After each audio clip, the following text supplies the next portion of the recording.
it's like the famous theme song says. Hey yo, look out down below. Here he comes, Banana Slammer. Donkey Kong's our hero.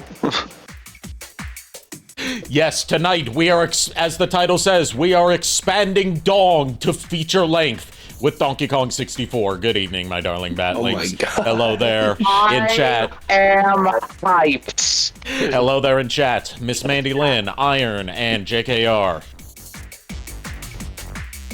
How are we all today? If my voice sounds like deeper and kind of like more off, it's because like before I started up the call, I had to puke a lot, so like my throat's a little torn up from it. Also, my throat was already a little torn up from me singing too hard on the way home from the dentist. Oh God! I hope you're gonna be okay to do this tonight. Oh no! My throat's fine. It's just like it was a little sore earlier. I took a nap and it got better, and now, like my throat's not sore. It's just like dry. I'm gonna need to drink a lot of water. Yeah. Okay. I know that feeling. As for me, spent the day with Lulu. The Tails plush I was waiting for finally came in. Also got an Amy plush as well, classic Amy. And then a tornado and clouds above our subdivision were starting to spin. And the damage we took was minor damage to the roof of the house, and our entire pool that we had since 1998 got destroyed. Sorry to hear that. Yeah, it was an old one, but it's fine. The pool, look, I'm more okay with losing the pool than I am losing the house. Yeah. Yeah. You gotta keep your priorities in check. Yeah. Like a pool's easier to replace than a house is. Yeah, plus it gives me and my family an excuse to get one of those massive inflatable blue pools that we could just hide out in. Iron says you and Lulu okay at least? Me and Lulu are doing perfectly fine. We actually got home from the mall 17 minutes before the storm happened, so we're doing fine. Lulu is resting happily. We're safe and sound. We know tomorrow is supposed to be a little bit bad, but we're okay. We're not going anywhere tomorrow. We're like staying put, so. I also wanted to say, in regards to last night's stream, a friend of mine on one of my alt accounts that I roleplay with, including like fangirling over Senran Kagura with, that's actually how we met, was watching last night's stream and enjoyed your reactions to a lot of stuff from what parts he caught, and also said in regards to like the eventual Senran Kagura Smasher Pass, it's best not to overthink certain things about Senran Kagura's world and characters, about like, you know, when you were worried about are you going to have to pass every single one of them, it's like, it's one of those things you just try not to concern yourself with, or else you're just going to not enjoy anything in the series. Okay, I will take that advice wholeheartedly. Yeah. He also liked that, he also liked your analysis of Hibari, because he hadn't heard her compared to Cream the Rabbit before, and was also relieved to find someone that wanted to protect her instead of someone that wanted to lewd her. Why would you want to lewd that precious cinnamon bun? She's adorable. She needs to be protected. She's one of the most popular girls in the series, and the creator's favorite character. And as a result, she gets a lot of like provocative outfits and art. Okay, it's that situation. Okay. Yeah. Look, what honestly, the fuck is this song? I don't remember this. Heck? What? I don't remember having this on my playlist. I don't know what this is. Oh, it's a cover of Never Fade Away from Cyberpunk 2077 that's on the official soundtrack, which is weird because the original version of Never Fade Away is not on the official soundtrack. I had to get that off YouTube. This is like a downbeat, like, depressing cover of it. A lot. Also, Do you remember on Monday when we were talking about Mega Collection or whatever? Yes. I found out when we're going to do that. Okay, I was going to say, while me and Lulu were out at the mall looking at the new anime store that they opened up, that song was playing in my head, and it was all playing in the damn store. Oh. And I was like, what are you guys trying to tell me here?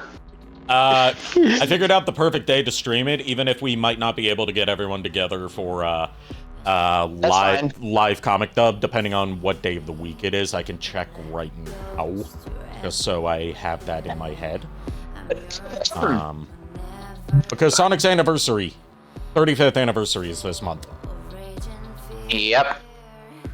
So actually, the day it falls on would be one of our D&D nights. I am willing to miss a D&D night to do it. Okay, because Sonic's anniversary is June. It might be the day after. It's either June 20th or June 21st. It's the 21st. So yeah, we can do it. We would be able to do it Sunday. But Furret would not be able to join us. Okay, well, I mean, yeah, that works then, because we can still do the D&D and then do the Sonic thing then. Yeah. Okay, yeah, I'm good with that. So yeah, I'm just very excited because again, that game is like if you grew up with a GameCube and you were around, I think it was like 2002, 2003. Yeah, this was 2000. This was like holiday 2002. Yeah, if you were around that time and you had that game, once you hear the music, you will understand. You would understand. Yeah. It was my first experience with classic Sonic. Because up to that point, I had only played Sonic Adventure 2 Battle and Sonic Advance 1. I played like I said on stream, I played the classic Sonic first with my childhood friend in 92 or 93, because I was 2 years old. And that was my introduction to classic Sonic. And when Mega Collection came out, I got that along with Adventure 2 Battle, because my my dad, who's with us currently, is the one who got it for me when my mom remarried, and I fell in love with that collection. Like, oh yeah, it was a good collection. So yeah, before we get too sidetracked from the Dong expansion. Yeah, no, Dong expansion tonight. Yeah. Dong expansion because my model's not set up for Booba expansion. Oh god. You're welcome for that image in your head. Everybody, not just Nico. I was going to say another outfit that I don't even think you probably get away with on Twitch would be probably like a Candy Kong outfit for Maxine. I could. Yeah, I could. Oh. Yeah, it falls within Twitch guidelines. Okay. And I've already pitched the idea to Bon Bon before of getting a Rouge the Bat outfit made for this model. But now so now the entire call and chat are now your official treasures you've collected. God damn it. Yes, you guys are my precious. You guys are my precious treasures. But how is that my fault? I just blame you for it. I don't know why. Just accept it. Oh sure, blame the disabled man. I can't. Wow, that warp pipe's on. Also, Miles, I know you were joking, and I love you like a brother. Don't worry about it. I have to poke at you sometimes. Listen to these sound effects. I have to poke at you. This is what happens when you scroll. Who forgot to lock their car? It does kind of sound like that, but it's the penguin. It's the penguin. Real talk, call me heartless if you will. I was that one Mario 64 player that threw the baby penguin off of Cool Mountain because I was pissed off with the whole thing. It also changes the color of the sidebar that shows, like, you know, the one player, multiplayer, play online, all that stuff. Options to the same gray color as the N64 controller. I'm loving the Mario 64 sound effects. Honestly, I really am. It's bringing back a lot of memories. Yep, and there's even more of them. Like when you're scrolling through options. Yep. That's a stage select. Yep, and then there's the camera. Yeah, there's the camera. That's that's also recovering your health. Yep. That one was just a Bob-omb talking. Yeah. Bob-omb. This sounds like a car being locked. Anyway, dong. Yes, dong. Also, everyone rise for the Nintendo National Anthem. And no, it's not from Mario, because Donkey Kong is better than Mario. Mario didn't get top billing in his debut. Donkey Kong did.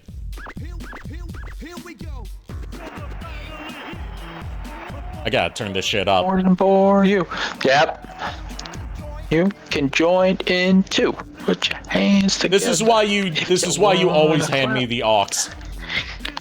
Yep.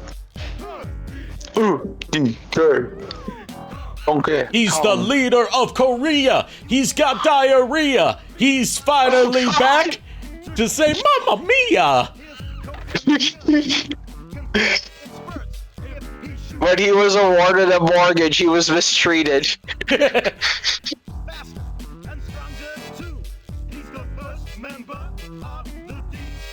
And we do not skip this. We sit through the whole thing. It's illegal to skip it. Yes. It almost looks like he did a freaking dab at one point. Yeah, it kind of did.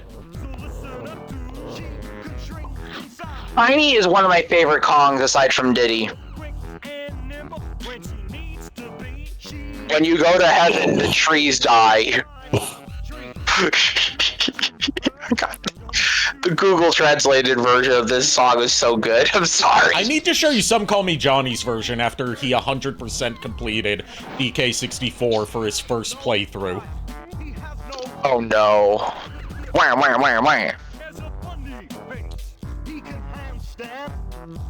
It's an orangutan. Yep. Let it rip! Oh yeah, inflate himself just like DeviantArt. Someone needs to give him some antacids. Yeah. Pretty much.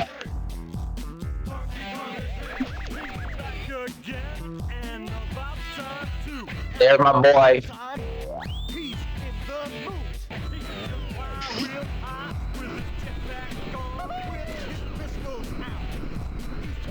Behold, the entire basis for Diddy Kong's Final Smash. Yep.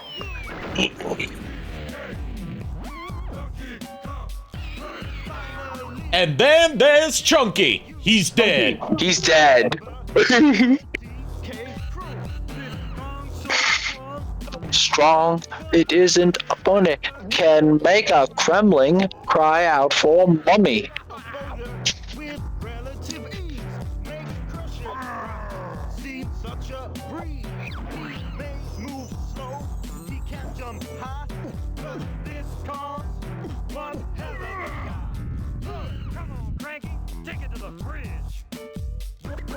Walnuts, peanuts, pineapple smells, grapes, melons, oranges, and coconut shells. Oh yeah!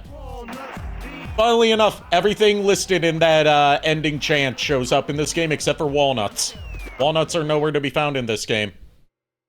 Also, I know this game came out in 2000, but that 99 intro was just complete 90. Okay, then, so yeah, it was 90s. Anyway, yeah, if you can't tell, this game was from the 90s. Yeah, it was Conker's Bad Fur Day. That was 2000. And here I'm playing the demo play because this shows that it's actually emulating it properly. Because if you watch, if If you want to tell if an emulator is running Donkey Kong 64 properly with the right frame times and stuff, just watch the opening demo and see if Donkey Kong clears those 3 vines. If he doesn't, then it's emulating it wrong. I'm gonna say this. I realized what I was thinking about. I was thinking about Banjo-Tooie being 2000 because DK64 came out before that. Then I think like 4 or 5 months later, Tooie came out.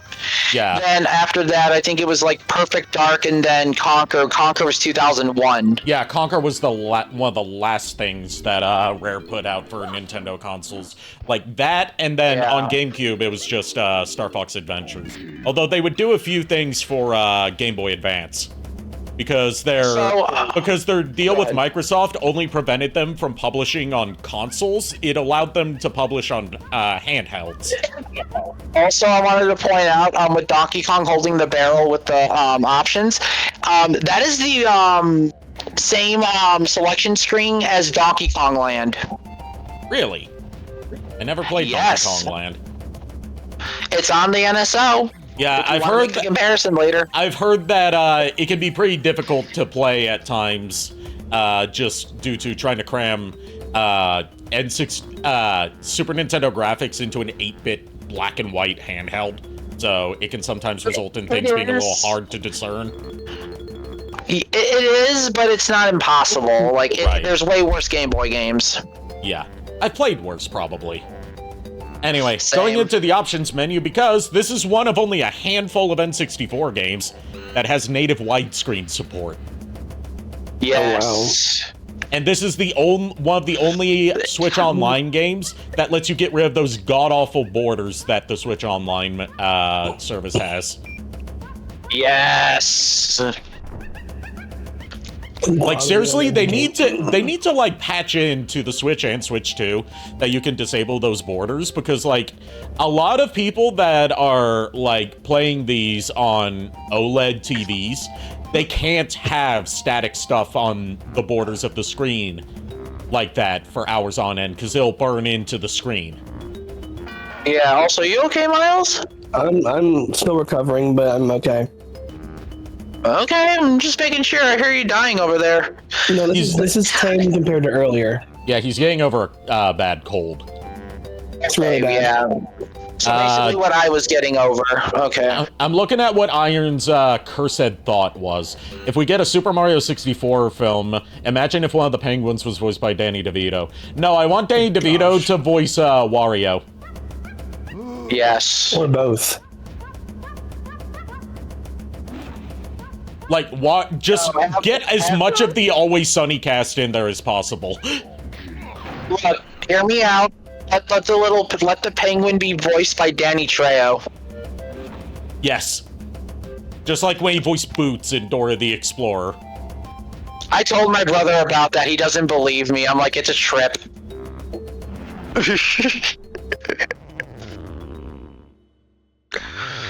Intro time. Time for lore. Burb. Yes, It's his a name is burb. Squawks. It's a burb, it's a plane. It's Bird Plane Man! I know, he's got friends. Yeah, he brought the whole squad. It's a bird. It's a plane. No, it's Bermuda. It's Squawk Squad. Yes. Squawk Squad. That, you know what? That's a good name. The Squawk Squadron. Yes. You've heard of the Road Squadron. Here's the Squawk Squadron. No, even better, the Squadron. I was gonna say Squawkstron, yes. I was going to say it would be bad for us because one of their attacks in one of the Donkey Kong Country games is them coughing up nuts to fire at you. So they have projectiles. I get what you're going for now, Iron. Danny DeVito, who played the Penguin in Batman Returns, voicing a penguin with his penguin voice. Oh god. Have him do both. Wario and Penguin. I love the fact that K. Rool's little construct right here is just stretching. Yeah.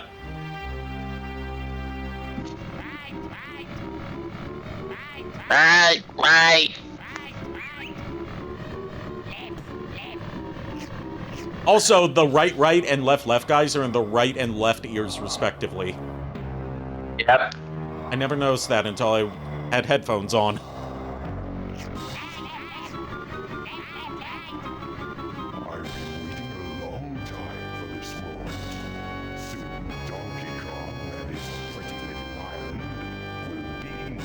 Dr. Claw. I mean, he's like halfway between Dr. Claw and, Darth Vader in this game. Probably the most intimidating K. Rool that we've ever had. Yeah. Given that my introduction to K. Rool was King K. Rool from, the Donkey Kong Country cartoon. That one was also mine, but, the one I felt him truly threatening in was, DKC2. When he had that fucking blunderbuss. You know what? What? His model reminds me of the original Bowser, the King Koopa from the Mario Super Show. Yeah, Yep. he kind of does look like that. Since I wonder if he Bowser, used it for inspiration. since King Koopa in that show was like solid, just shades of green, Yep. and he had the crown. Yeah, so I wonder if they used it for like If I, wanted inspiration. if I wanted my feet licked, I'll ask for it. I want my feet licked. No, I'm not doing that to you, Nico. I'm not doing that to I'm not- anyone. God damn! No, I was voicing. You know what? Yes, I'm I just know. gonna It's shut one of the up. most cursed things to come out of that show. You gotta I be could careful think what you of, say. Miles, I know what I said. I'm not sorry about it. I know the context I meant by it. So hush. Also, can we talk about how King K. Rool's eye here looks like it needs like some clear eye? Like, get Ben Stein in here. You know what he needs, really? He needs some tears. Oh yeah, that eye is so horrifying. That eye is infected. Yeah, I've had an infected eye before. It's not fun. I've had my entire left eye become red and it became dysfunctional, so I had to get it removed. No, they caught everybody. Maybe K. Rool shouldn't let a claptrap drive his mobile fortress / island. I mean, who else is going to do it? We do not drive ourselves. That is for the help. I was going to say, like, do you honestly think you could see K. Rool's fat ass actually running on that hamster wheel of a steering wheel?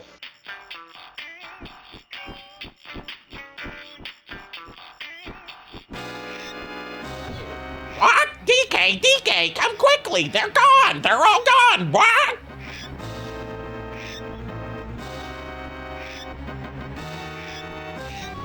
K. Rool needs an optometrist more than I do. And it turns out I have astigmatism. He needs one more than me, and I have to go constantly. Also, I like the detail that you slip on the banana peels in here. Yep, also the poster of Donkey Kong's girlfriend. Yeah, the Candy poster Kong. of Candy Kong.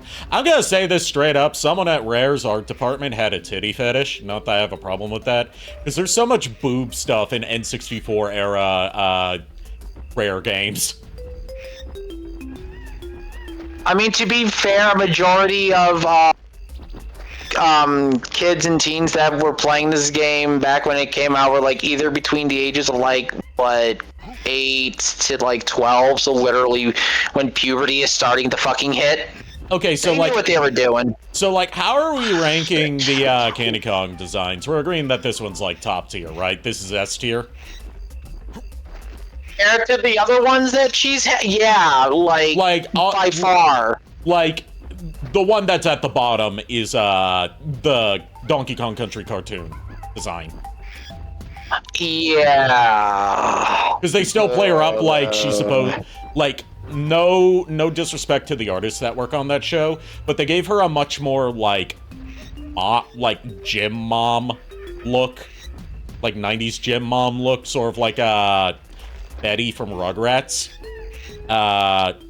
While still trying to play her up as if she were you know, designed like this. You know what? Honestly, yeah, no, she was. Honestly, I didn't like Candy Kong in the cartoon because she was just a complete bitch. I'm sorry. Yeah. They did a lot of weird things with character personalities in there, although, to be fair, they didn't have much to work off of. Yeah, there wasn't really much, like, personality with much of the Donkey Kong characters. Iron has the correct answer here to the question of whether you smash or pass Candy Kong. What is the answer? Candy Kong is hot, but would I smash? No, and not because I'm not a furry. I don't want DK to punch me into the emergency room. You don't want to be on the receiving end of the banana slammer. Yeah, here's the thing. DK's punch hits like a fucking truck. Worse than that. You're not living. I'll be right back. Okay. Alright, be right back. Oh my gosh. Time to go to Cranky's lab. Cranky Kong for the Mad Science Division. Yeah, we could do that. Well, if it isn't my lazy good-for-nothing son, lost your golden bananas again? And where might your flea-bitten friends be? You don't know, do you? I'd have thought you would be able to smell the work of a reptile by now. Luckily, I'm just realizing this is turning into a Gilbert Gottfried. Old Cranky's batch of homemade potions will give you all the skills you need for your silly God. 3D quest. Okay. It's a missed opportunity, but I really need job in the DK's Donkey Kong Country cartoon that Gilbert Gottfried voiced Cranky. I wanted that now. God. Like, I'm trying to do the Donkey Kong Country cartoon voice, but it's slipping into Gilbert Gottfried. We ball. Go Gilbert Gottfried. Fuck it. Rest in peace, Gilbert Gottfried. You're a fucking legend, dude. Yeah. You know he's a legend if one of the last roles he did before he died was playing God. Yeah. Like, legit, played God in Smiling Friends, right before he died. Yeah. Hey, Nico Ortiz fan. Okay, that voice is very close to Penguin's. Funny, because I've never seen Batman Returns. Hey, Nico Ortiz fan. You what about God? Oh, we were just talking about how, Gilbert Gottfried was a legend because one of the final roles that... You know that Gilbert Gottfried's a legend, apart from, his legendary acting career and comedy career, because one of the last roles he did before he unfortunately passed way too soon was playing God in Smiling Friends. Yeah. And we were talking about how he would have, I kind of wanted to hear him now, Cranky Kong, when he was alive, but unfortunately... missed opportunity. Nico Ortiz fan says, just call me James. Okay, James it is. All right, James. Funnily enough, my middle name is funnily enough. James McClaims, Pigma Digma, and Peppy Heppy of the Star Farts team were sexy. Barely. For a second, I thought you were going to say Pigma Balls. I thought for a second you were going to say that, and I'm like, thank you for the... Thanks to you and Chuck, that short showed up in my recommendations, but I didn't watch it. You're welcome. Turns out that the guy that Chuck wanted to show us with the Star Fox 64 shorts was the guy you were thinking of. Okay, so I was correct. All right.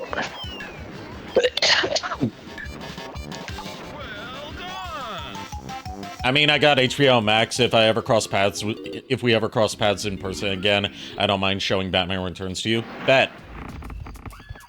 I might be, I found out that, one of my cousins that I recently reconnected with at my sister's birthday party, likes to go to that same shop that you went to in Mebane, Iron. Can't remember the name of it off the top of my head. McKay's.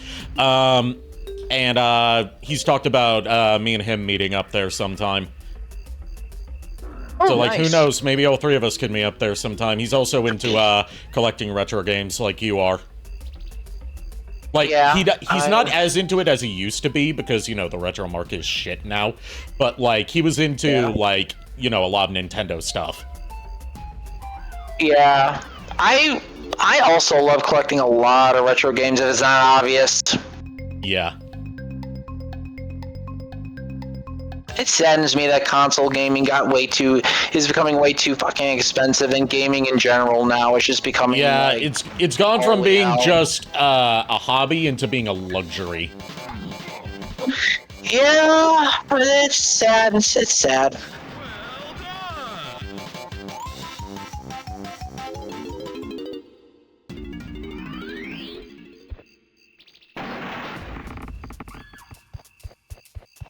So I'm assuming we only got one more barrel to do, or... Yes, it's the Vines one. Okay, that's not too bad. Yeah.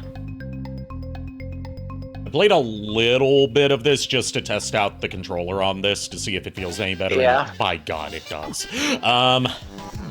Well, yeah. Also, I was going to say, you said you played at the factory level, right? The third stage? I think? Yeah, I would have to check my save file on Wii U. All right, the reason why I was going to say, because I have an interesting fact about that area, if I'm allowed to say it. Yeah.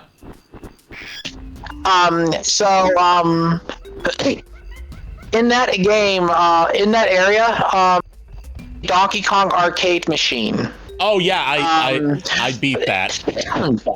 Yeah. Well, for two things, you do need to beat it twice to even see the end of the game, because... Yep, I was warned of that by my girlfriend at the time.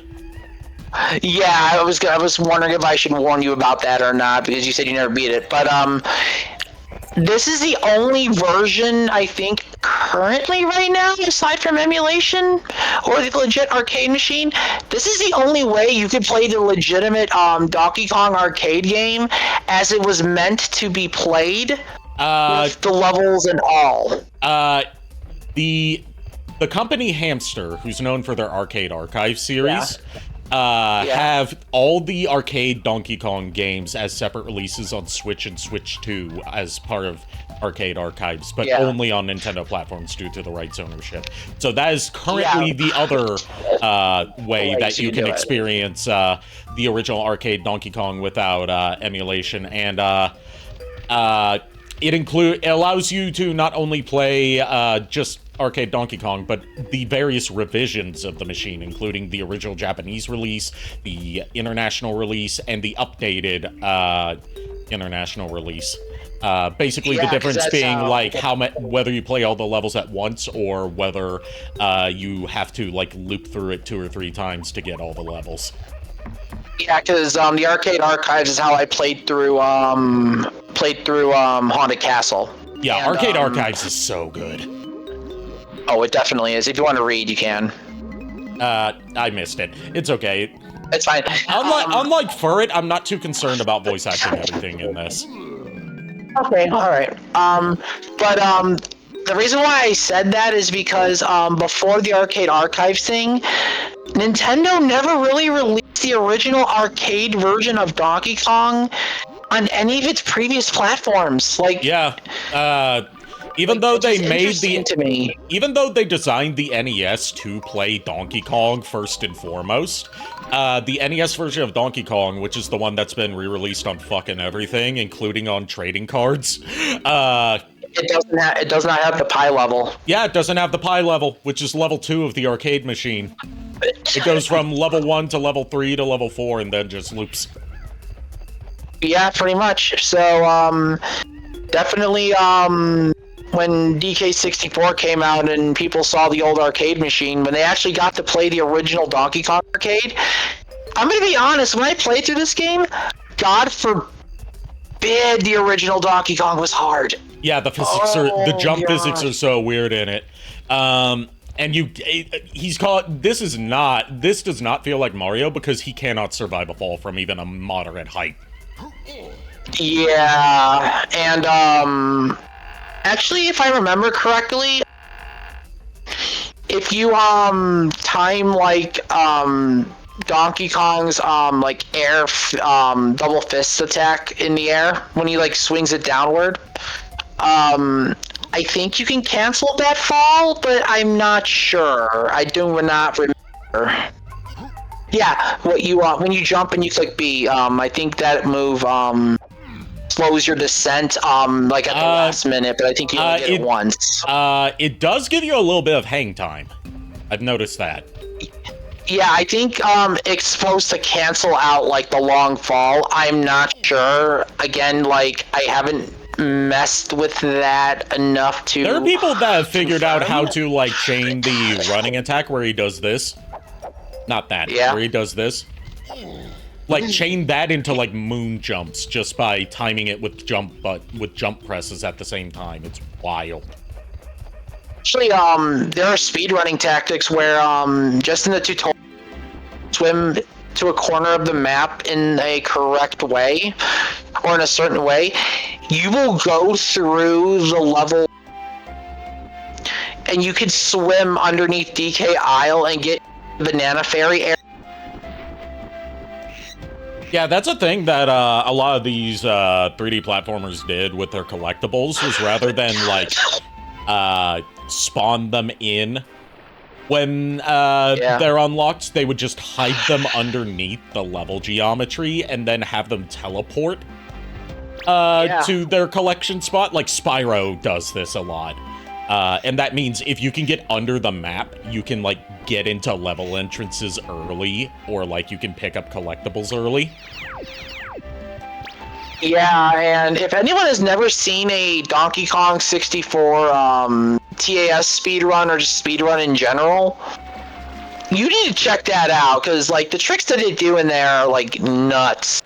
If you want to see something that's nuts, you need to see the charity marathon stream that H-Bomber guy did for Mermaids UK, which is a British LGBT rights and support organization, where he 101%ed Donkey Kong 64 with no brakes on actual hardware. Fucking jeez, what? He raised, I think it was like over $200,000 during that charity stream. I was gonna say, how long did it take him to get past Beaver Bother? I don't know, but it's a stream that lasted like days. Because, like, he gave himself time to, like, you know, use the bathroom or go to sleep, but the stream itself was still live during that time. I'm gonna say this. My heart goes out to you, dude. You did the world a service, and holy fuck. Yeah, it's, my hat goes off to you, sir. My hat goes off to you. Yeah, it led to a meme in the LGBT plus community called, where they say Donkey Kong says trans rights. I'm just gonna have to distracted me. No, you're fine. Don't worry. I was gonna say, that's impressive considering how long Donkey Kong 64 is as a game. More importantly, 100%ing this bitch. Yeah, without using an emulator. So, like, no save states, and not using the ROM hack that lets you switch characters by using the D-pad. Wait, you said he did it in one you said he did it in one marathon without turning off the console. Is that correct? Yes. That means he didn't save once. Well, the game auto-saves. I don't think it does. Well, the game auto-saves when you get collectibles. Like, he did manually save, but, like, he didn't quit out. Okay. Because I was gonna say, I do not think DK64 had autosave. No, you're right, it didn't, but, like, you do, you can manually save from the menu, and it's not save and quit like it was in Banjo-Kazooie. Yeah. Yeah, no, like, I know that. I'm just saying because I know, games like Banjo-Kazooie... He knew well enough to save in case something bad happened. Okay, I was gonna say, because, like, the only way stuff in stages in, like, Banjo-Kazooie or Donkey Kong stays if you get the golden banana to that stage that requires it to stay permanently opened. But even then, if you didn't save the game itself, it would just reset. But yeah, it was like a several-day-long marathon stream of Donkey Kong 64, 101%ing it for trans rights charity, and it got a lot of media coverage from gaming news sites as well. Oh God. And I was also gonna say, if you did it on original hardware, that N64 must be smoking. like, dude does a lot of, like, he's mainly known for his video essays, but, like, he did that mostly just because he wanted to. Anyway, go ahead. And yeah, did a great service over there in Turf Island. Oh, God. Yes, I will slander the UK. Damn it. Anyway, we go to the first world, boys. We're going to the first world. Sorry, I just had a minor coughing fit. I'm good. It's okay.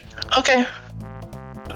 You're desperately making me want. You're desperately wanting me to send you some fucking cases of soup, my guy. I'm worried about you. It's not an easy thing to fight. I know. I've been coughing horribly like you have the past entire month of May. Do you need me to send you some cough drops, Miles? I got like 8 different bags of them. So you should use them. Alright, I will be right back. I'm gonna get myself something to snack on while I'll listen to the opening thing first before then. Okay. Yes, the monkey. Banan. Chat, think about how many banan. Think about how many banan. Banan. Fun fact, there's a special edition N64 controller themed around Donkey Kong 64, where it's yellow and the tips of each of the prongs on it are brown, so it looks like a banana. Yeah, and that thing was so inaccurate to use. Also, look, the most expensive N64 to try to get is a Jungle Green N64, which what this game had a bundle with, and it is a really cool looking N64. Yeah, it's like transparent green. Yeah, and I've actually seen someone put LED or RGB lights in that green Jungle 64. Oh yeah, LED mods are a common thing for these old consoles, so you can like customize the power light and stuff like that, and also make it so that light doesn't die out. Yeah. Also, be right back. Gonna get food anyway. Okay. So. Good version of the Jungle Japes theme in this stage. Yeah. I'm mostly used to hearing it in Super Smash Brothers. Same with Super Smash Brothers was my introduction to the DK rap, but I hate the version that's in every Smash game Melee onwards because it's not the one from Donkey Kong 64, and they like fuck with some of the flow of the verses by trying to vary it up instead of just keep it like old school hip hop where it's just one flow for the whole song, and they have like multiple vocalists coming over and they only do like half the Kongs. And then the Diddy Kong part has like this weird like fuzz compression or like fuzz distortion filter put over the voice that makes it sound like it's coming through a Wendy's drive-thru speaker. That's weird as can be. Yeah. Even Siva Gunner refused to do a good high-quality rip of the Super Smash Bros. Congo Jungle DK rap, partly because there's not even a clear a cappella version of it that they could find, but like they started out with it just being the regular Super Smash Bros. DK rap, and then you hear a gunshot and the song stops, and you hear sentence mix vocals from damn it, I'm getting my timing wrong on this. You hear sentence mix vocals from the original DK rap where it's like, sorry, but Congo Jungle is worse than the DK rap or the CG rap. Fuck Congo Jungle. It's weird. Siva Gunner's known to be weird. If there's anything you should know about Siva Gunner from me subjecting you to it, it's that Siva Gunner tends to be weird. Also, Miss Mandolin is sending you several cases of chicken ramen through chat to help you with your sickness. Yeah, I had chicken noodle soup. I had this earlier downstairs. I prefer cream of chicken soup when it comes to, like, me having to have soup. Because, oh no, I just like it better. Anyways, I think I'm okay for now. I'm going to get some cough drops in a minute. Okay. So I made an impulsive purchase. When do you not? Well, this one's partially for school. Oh, okay. I bought a MacBook. Okay. But the main reason I did it, before I knew I needed it for school, was because my AI streamer Yeah. will run better on a MacBook. Depending on the model of MacBook, yeah. It's the newest Pro.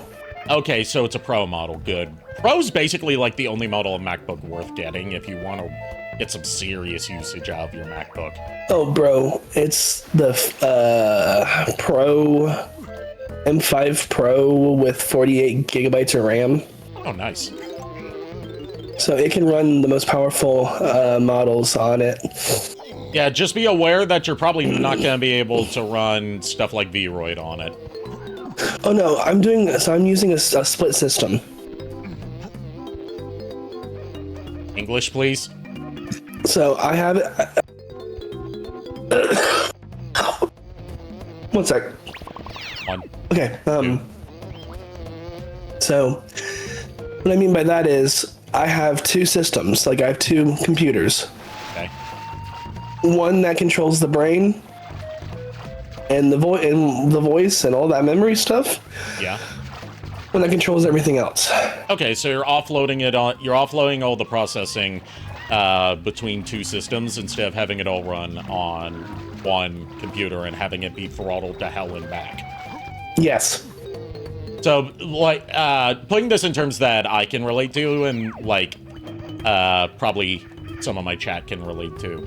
It's like how I stream a lot of PC games nowadays is I'm running the games on my laptop and I'm streaming from my desktop. So Yes. there's not too much of a processing load on one system or the other. Yes, 100%. Except for certain games that just don't want to work right with my capture card on PC, usually older games. Those I have to run on my desktop, otherwise, like, it's unplayable because it tries to stretch one image across two screens. Yeah. The reason why MacBooks are the best thing for AI, like for these types of things, Yeah. is because the RAM inside of a MacBook. So when you have like a PC, like an RTX model capture, like, GPU, Yeah. they have RAM, but then they have the VRAM. Yep. So VRAM from my desktop here is like, I think 12 to 16. Okay. It's not that good for an AI. Yeah. But MacBooks, their RAM can be used for both ways. Okay. So you can use all 48 as VRAM instead of as just regular RAM. That was a cock-up. So, I know, I saw that. Let me get my gun. Oh, yeah. My coconut get your gun, gun. which I've heard fires in spurts. And if he shoots ya, it's gonna hurt. Hey, been a long time, Donkey Dude. K. Rool's return is a real bummer. So the main monkey's here to fix you up with some reptile-kicking hardware. Check this out. I've got this real cool shooter that'll trash K. Rool's army, and it's yours for just 3 coins. Are we talking a deal here? And to think Funky Kong used to be the chill surfer dude that would just fly you from one island to the next, and now he's become an arms dealer. It's like they say, it's like famous historical figure Ace Ventura said, war is hell. I kind of expect you to make a joke about, like, the last game he was in or something changing him. Well, the last game he was in Trauma. before this one was, I think Donkey Kong Country 3. So Donkey Kong Country 3, it traumatized him. Oh, I haven't played much of the Donkey Kong Country games. I've only played the first one, and I haven't beaten it. I just know that he's the bane of everyone's existence in Mario Kart Wii because he's the best character in the game. and that he was apparently a selling point for the re-release of Donkey Kong Country Tropical Freeze on Wii U. Yeah. Nico Ortiz Because Thunderstorm. Remember, we call him James. Sorry, James. I wasn't here for that. Well, whose fault is that? The cold. And I passed out, so it's my fault that I passed out. Sorry, James. Okay, just try to be better. Hey, I happened to pass out. That's my fault, but I'm not gonna make an excuse on it. Okay, note to self: don't rely on the running attack. And remember, note to self: remember that it's about surviving until the clock runs out instead of beating every single enemy.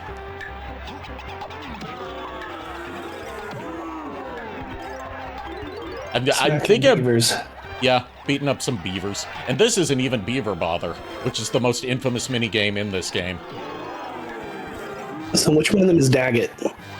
None of them, because Daggett was brown, these are all blue. I mean, it could be a Daggett's cousin. They did have a cousin in one episode. Can't remember what his name was. He was like their older cousin.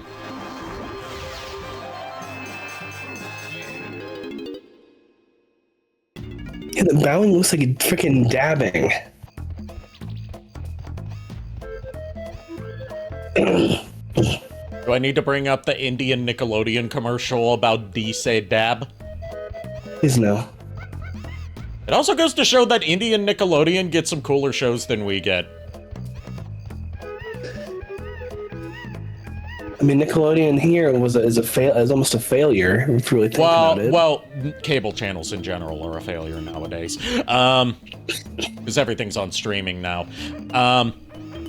But like, this was 2010's Nickelodeon too, which was Nickelodeon at their second worst period. Their worst period being their launch up until the 90s when nobody fucking watched them.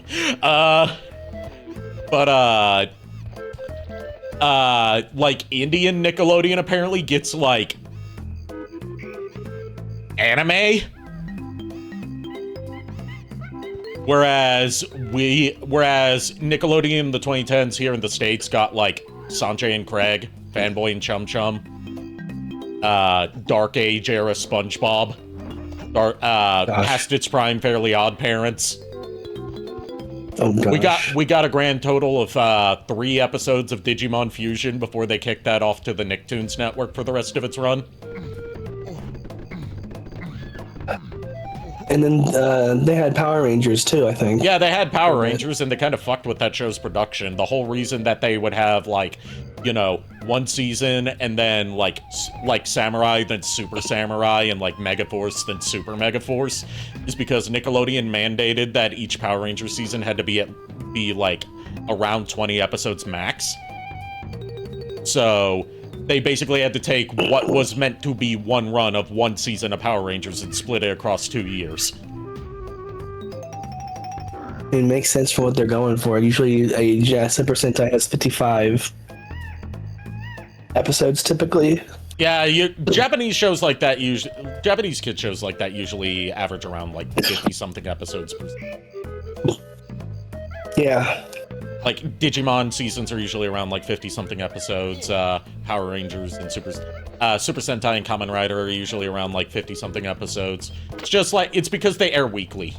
Whereas over here, there's usually production breaks. Yeah.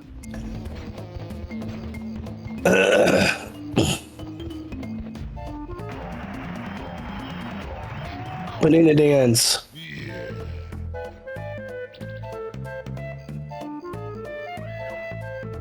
I'm not gonna try and do Diddy's voice from the Donkey Kong Country cartoon, because I cannot hit that high, scratchy tone.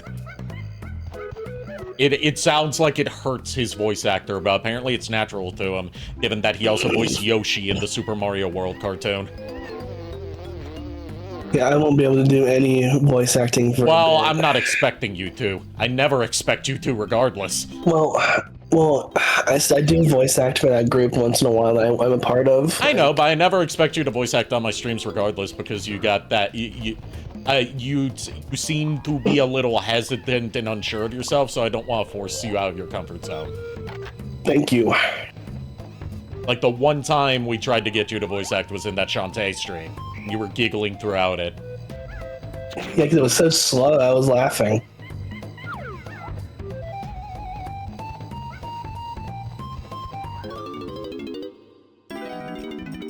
And because we had you play Bolo.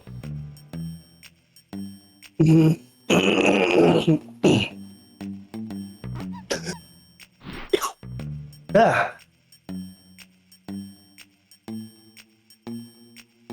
That was the calmest it's been in 3 days. Hey, you know what they say? 3 days grace. Oh gosh, no.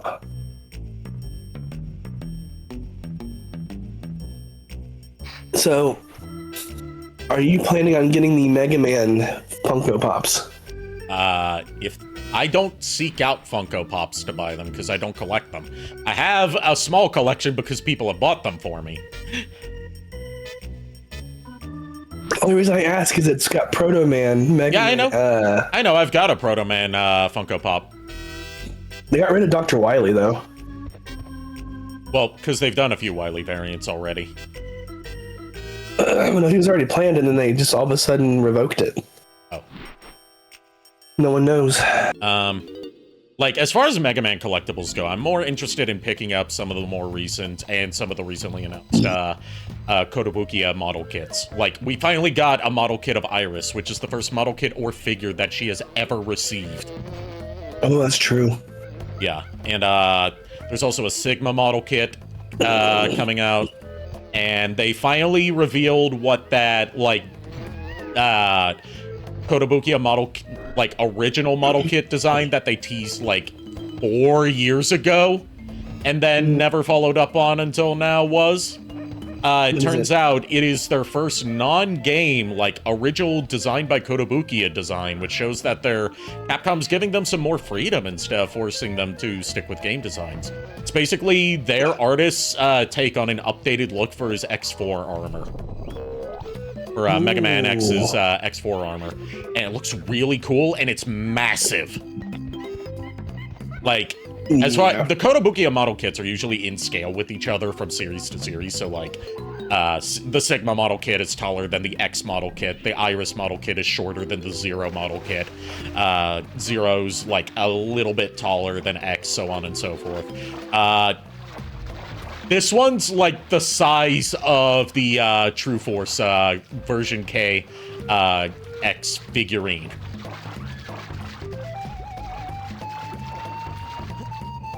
Which is pretty big. Interesting. Yeah. And there's also some of the Jada Toys figures look pretty cool, but they really only do classic at the moment. They've talked about wanting to branch out into other Mega Man series, but they're just doing classic for now, which I'm fine with. Those are something I want. If I see like a particular figure that's not just a variant of Mega Man, which they have so many of in that line, that I want to pick up, I'll probably pick up one of those. I'm mainly waiting for them to do a Proto Man or a Base. Knowing you, you're big on base. I'm big on Base and Proto Man. Like, I was big on Base as a kid because, you know, my Shadow the Hedgehog, Vegeta, you know, edgy boy, loving heart. But, like, Proto Man's just awesome. There's a reason that the Proto Men named themselves after him and not Mega Man. Very true. Even though Proto Man himself only shows up in a grand total of, like, 3 songs out of their entire discography.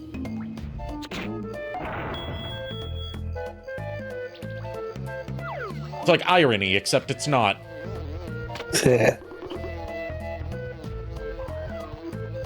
I don't find it to be very ironic because there's not a high iron content in it. Seriously? Yeah. Miss Mandyland says, I used to have every Nightmare Before Christmas Funko Pop except the mayor. Except the mayor. Won him going for $600+ I came to the conclusion I'll never own him, and then I sold my collection.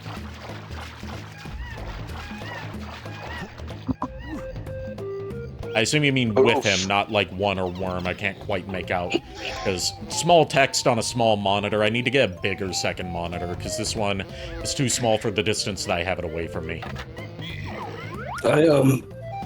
After collecting Persona Pops again. Yeah, I know.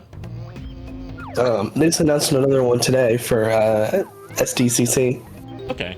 Oh? It's Joker with his mask on, with it kind of turning into flames. Oh, yeah, from when he first summons his persona. Yeah. Okay. Okay. And of course you have Loki. Also, I'm back. Sorry about that. Okay. Back, Nico. Welcome back. Thank you. I made some chicken fries with cheddar cheese. Well, I could go for chicken fries. I just had chicken nuggets and fries, and then proceed to puke them up. Oh God. I worry about both of you. It's a side effect of my weight loss medicine. That doesn't help. Doesn't change the fact I still worry about both you and. Yeah, I'm just saying it, like, when I talk about, like, getting nauseous and throwing up frequently, it's a side effect of the medication that I'm on, which is very common and expected. Yeah. Yeah. Okay, well, like I said, I just worry, so. Yeah, like, it's one of the things that they tell you, like, you're probably gonna experience, and they first tell you about it. Yeah. So I knew what I was. I was caught off guard by the frequency of it at first, but like I've gotten used to it. And just some weeks are rougher than others. And it also depends on what I've been eating and how often I've been eating and how much I've been eating. There's a lot of factors that go into it. Fair enough. I think I just saw the thing down there. I saw a coconut switch. Yeah. Yeah, there it is. You have to stand, because of the draw distance, you have to stand at a certain spot to get it to actually show I suppose. up. So I'm assuming then you met Funky Kong, Master of Guerrilla Warfare. Yes. I guess maybe you have to be up there. Maybe walk. Yeah, you have to. Yeah, just trying to remember, because I haven't played much of this in recent years beyond this stage. I've never played this. You have to be up here to hit it, I think. Or at least this is what Furret did. You could be up there, or you could be right by where Funky Kong's hut is. Yeah, that's where I was. Aim it downward. Yeah, that's what I did. Okay. So now we have Diddy Kong, and he collects red bananas. Donkey Kong can only collect yellow bananas as far as the regular banana collectibles go. Everyone can collect gold bananas, but, like, it's like, you know how in Super Mario Sunshine, you can only get certain shine sprites on certain stages? Yeah. I'm explaining this for Miles, because he's never played this game. Each Kong can only get certain gold bananas. There are 5 per Kong, and 25 per stage. Because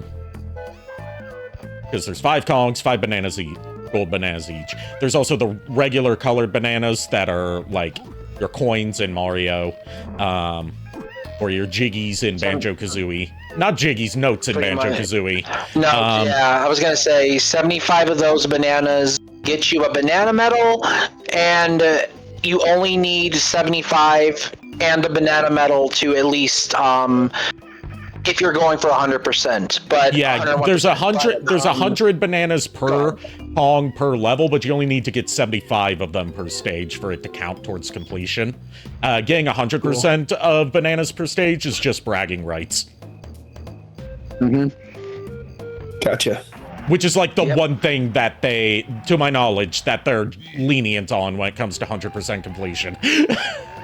They're very lenient with that, because it's like once they only count you getting the banana medal as the percentage increase. Yeah. So, like, here you see there's red bananas, but they're translucent, or transparent, as I've taken to saying from Transformers reviewer MGO.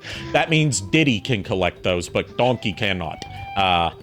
Like, all of Diddy's collectibles, except for the gold bananas, are red. They're color-coded per Kong, so you know who gets what. Yeah, and they also, in typical rare game fashion, I've noticed, act as a way to steer you towards areas you have not been to with that character yet. Yeah. And there's a fun fact about the red bananas that Diddy collects in this game that I shared on Furret's stream, and probably broke a few people's brains there. And I'm gonna do it to you. I'm gonna do it to my stream too, because why should Furret's stream be the only one to get the psychic damage? Red bananas do exist in real life. They do. They are highly sought after in certain cultures as an aphrodisiac. Yeah. So the Kong named Diddy is collecting the horny bananas. Oh my gosh. I was going to say, isn't that also the reason why Dixie's still with Yeah, Diddy? good old Dix, as they call her in her unfortunate nickname in the Donkey Kong Country cartoon, Dix. Yep.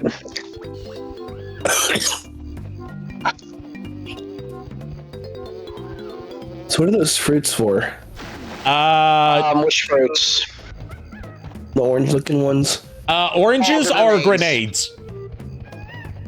Oh my gosh. Yeah, oranges are grenades. Each Kong also has a fruit or nut that is ammo for their guns. There's crystal coconuts, which act as which power there's each Kong's special ability that you unlock as you progress through the game and do stuff for Cranky Kong. We haven't got crystal coconuts unlocked yet because we don't have those corresponding special abilities. I was gonna say, at least you're killing people with an explosive burst of vitamin C. Yep. It sounds like something you need, Miles, as do I. As do I, because I do not eat enough fruit. I can't handle the texture of most fruit. It makes me gag. Fine fruit, I'm more akin to, again, bananas, oranges, grapes, and apples. I can't handle any of those except for apples, and I know my ass is going to forget that I have fruit in the fridge, and I'm going to let it spoil. So, like, I don't buy fruit, even though I know I should be regularly consuming fruit per day, because I know I'm gonna forget about it, then it's gonna spoil, and that's going to be money wasted. Can you handle fruit smoothies? Never tried them. It depends on the fruit. Because I like some fruit. I like the flavors of some fruits better than others. Like I've said before that I'm a sucker for cherry and raspberry. I know Aldi's has these fruit smoothies of different kinds that taste really good and have a lot of the missing nutrients. I could also probably just make them myself. I mean, yeah. What fruits do you not like, Ari? Most of them. Like banana, as far as like texture goes, like bananas, oranges, and orange-related fruits. Like a lot of pulpy stuff, or like very chewy stuff. But like, I can enjoy the flavors of some fruits, but I can't eat them straight up without gagging. So can you eat, if you were to do a drink, can you do a banana and can you do strawberry? I don't like the flavor of strawberry, but other kinds of berries I'm more okay with. I've recently taken a liking to blueberry-flavored stuff, so I can have, like, a blueberry smoothie. I know the banana... I know from working at Starbucks in the past that the banana isn't there for flavor. It does not affect the flavor. It's to thicken up the smoothie. reason I'm asking is because they're Smoothie Kings, and they have You're shakes you're assuming that there's a Smoothie King near me, dude. I'm in bumfuck nowhere. I know. I love Smoothie King. Like, there's a smoothie there I get is it's either strawberry banana smoothie or a peanut butter banana smoothie. I'm strawberry banana too. I'm probably better off with the Aldi option because there's one not too far from me. Yeah, Like I live near an Aldi. I don't live near a Smoothie King. No, the reason I was asking about it is just because there's GLP-1 based ones. Okay. I was gonna say, And what do you mean by smoothie GLP-1 ones- based ones? Meaning, like, they work well with the weight loss drugs we're on. It means it helps Okay. with the actual weight loss. Okay, yeah. Might have to Okay. look into that from like other yeah. or like at-home options. Oh. Yeah, the smoothies at Aldi I know of that I've seen are they're non-pulp, by the way, so they're like smooth as hell. There's strawberry banana. There is a they call this one a green smoothie, which is like a mix of like green fruits and vegetables, and then there's one that is like a mixture of like different orange fruit smoothies. And there's like multiple different kinds, so it's like choose your poison. Like I have a blender made for making smoothies, like protein shake types. Okay. It's just not at my house. I'd have to pick it up. But like, There's a banana metal. Yep, there's a banana metal. I could use that for making smoothies at home, and it's one of those ninja blenders, basically. Okay. And like instead of having like the pitcher that it blends it into, it just blends directly into a shaker that you can then drink out of. Also, thank you, Miles. Now I'm wanting smoothie cake. I perfected another one of my potions, donkey, and it's yours for just 3 coins. You won't get my... Oh, my text is gone. Darn it, Jaffa! Miles, thanks to you, I want Smoothie King now. Fuck. Yeah, there's not any near you, Ari. They're all like in the town next to you. Yeah. Which town next to me? There's a couple. Greensboro? Yeah, that's a bit of a drive. Just for smoothies. But they have metabolism boosting ones. They have Power Meal Slim GLP-1 ones. Slim and Trim ones. So they have like chocolate, blueberry, vanilla. Okay. I mean, a chocolate smoothie is always an option for me. Just like put a banana in it for the nutrients and also to thicken it up. Yeah. I don't know why that didn't occur to me earlier. I made chocolate smoothies for people before when I was working at Starbucks. Oh god. You didn't have me to boost your memory? Wow. Look, Ari and I used to bounce ideas off of each other all the time back in the day, so sometimes we need to give each other a brain blast. I know. I'll leave you two to giving each other your brain if you... I'm just... silently listen. My head's not peanut-shaped enough for me to have a brain blast. You also don't have a robot dog. Yeah. So the term is not robot dog. It's a mechanical canine. Arf, arf. God damn it. I was gonna say, do you have a friend? All you need now is a friend that I'm sorry, that loves llamas and goes after your mom. I mean, I am basically the Carl Weezer, except for I'm not going after your mom. I'm going after your aunt. God damn it! Everyone is going after Maria. That is, of course. Anyway, you're Ramby now. What? Ram. I ram as a Ramby does. I saw Maria Funko Pop the other day. Which Maria? Castlevania animated, I think. Okay. Ooh. I'm a fan of her Symphony of the Night appearance, mostly because that's her grown up. And because it's the one that I first encountered. Yeah, I was gonna say, I like, I do like Child Maria because I like how her dress looks and everything, and she looks cute. But, Yeah. I was gonna say, do they have a Richter Funko Pop to go with the Maria one? Because if so, I might be interested. Who's this? But, They do. Richter? Okay. yeah, if they have Maria, if they've got Maria, they have to have a Richter. Yeah, they have that, and they have... This one's expensive, though. It must be a little bit harder to find. Sypha? Yeah, Sypha?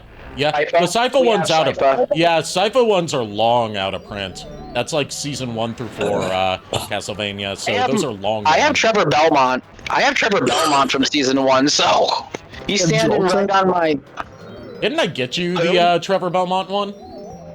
You got me the standing statue. I got the right. I got Funko you. Pop. I got you the statue. I got my friend Pam the Funko Pop. Funko. And who are you calling? What is the name? What was the other name you said?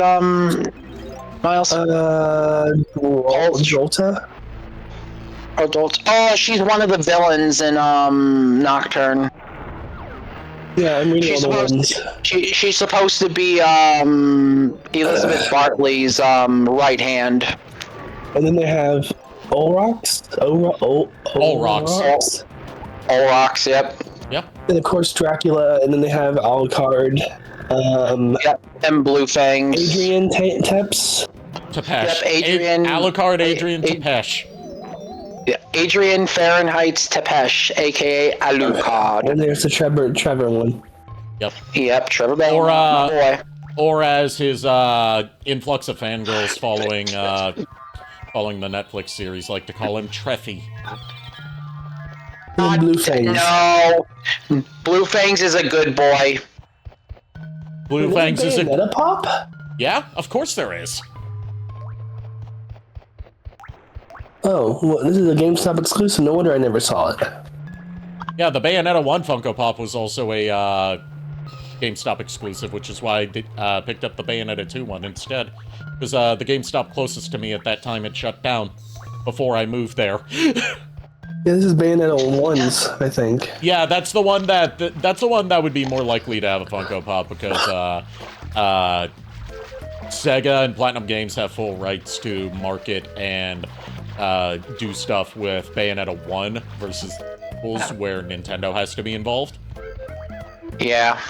Yeah, sorry.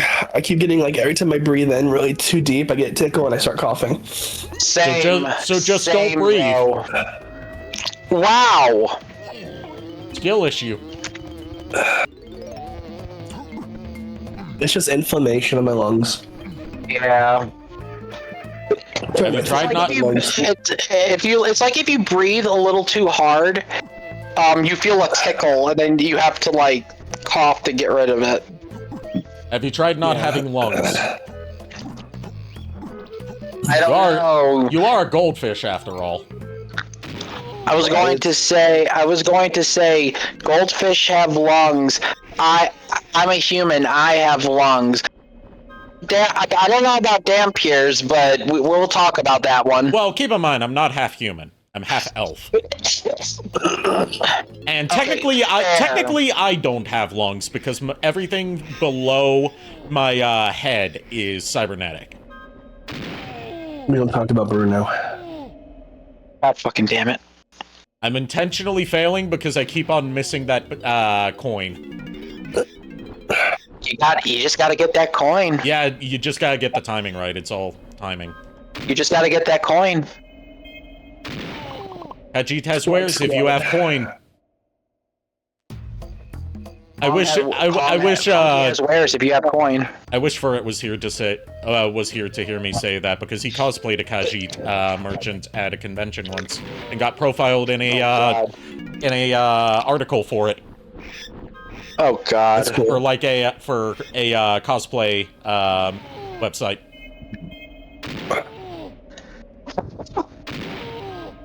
Oh! Whoa! Sounds like Welcome to freaking the Hank mini- Hill. Welcome to the mini game where Donkey Kong says, "Whoa!" The minigame where Donkey Kong channels his inner Crash and goes, "Whoa!" Nah, it sounds more like Hank Hill. Whoa! Yeah, basically. Damn it, Bobby! Whoa! Now I'm just imagining like as a shit post, and this is something I might actually put the effort into if I can, if the spirit moves me. Redubbing all of Donkey Kong's lines from the Super Mario Brothers movie, so instead of Seth Rogen, it's Mike Judge as Hank Hill. Oh God! So instead of just sounding like Seth Rogen, instead of just sounding like Seth Rogen, as Seth Rogen can only do. Donkey Kong sounds like this. Oh God! He's the leader of the bunch. You know him well. He's finally back to kick some tail. Then he just go into a rant about like, what the heck is this crap? Donkey, did you just go into my stash of weed again? I do not partake in the devil's lettuce. Drugs are bad, and you can go to jail for them. Remember, do not do drugs, no matter how much people try to peer pressure you into them. Now, on the other hand, the only drug you should be getting high off of is life and propane. Oh God! I was gonna say, Lanky Kong is getting off of propane, all right. There's a whole episode about Hank Hill getting high off of paint thinner on accident, Oh God! and it became a meme in the fandom. Oh God! Those are big freaking Big beavers. Yep, big beavers. Do you want to know the beaver creature's boss name in Donkey Kong Country 1? Naughty. beavers. Very naughty. Yep. Ari got it. And then isn't there like a rematch one called Really Naughty? Yes. And it's just a different colored beaver, and it just jumps further. And it's naughty spelled like Gnawty. Yeah. Like gnawing at something. Gotcha. Yes, Yeah. because it's a beaver. Yeah, very naughty. Oh. Emphasis on the gnaw. God damn it. Oh. Thank you, Fred. Make sure you specify that it's Freaky Fred and not Fred from YouTube. Eh. Fun fact, the guy that used to play Fred on YouTube and Nickelodeon, one, he came out as gay. Okay. And two, he now makes, like, food travel vlogs with his brother. He sold off the Fred channel to a South Korean company. Oh. That's interesting. And has talked about, like, some of his experiences playing Fred, and has implied that he has some, like, playing Fred has left some sort of mental scars on him. Because, like, he did, watch-along commentary to Fred the movie, and he was like, yeah. I genuinely have no recollection of making any of this. I mean, there's just some things you must forget.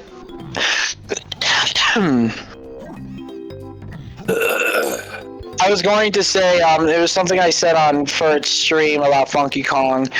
I watched this YouTube channel called Steven Plays, and when they were playing Sonic Origins. Someone they have a alert or redeem on Twitch where it's it makes a random video game title and description, and it was called Enlightened Funky Kong, and the description was Funky Kong must achieve enlightened Funky Kong must achieve depravity this afternoon.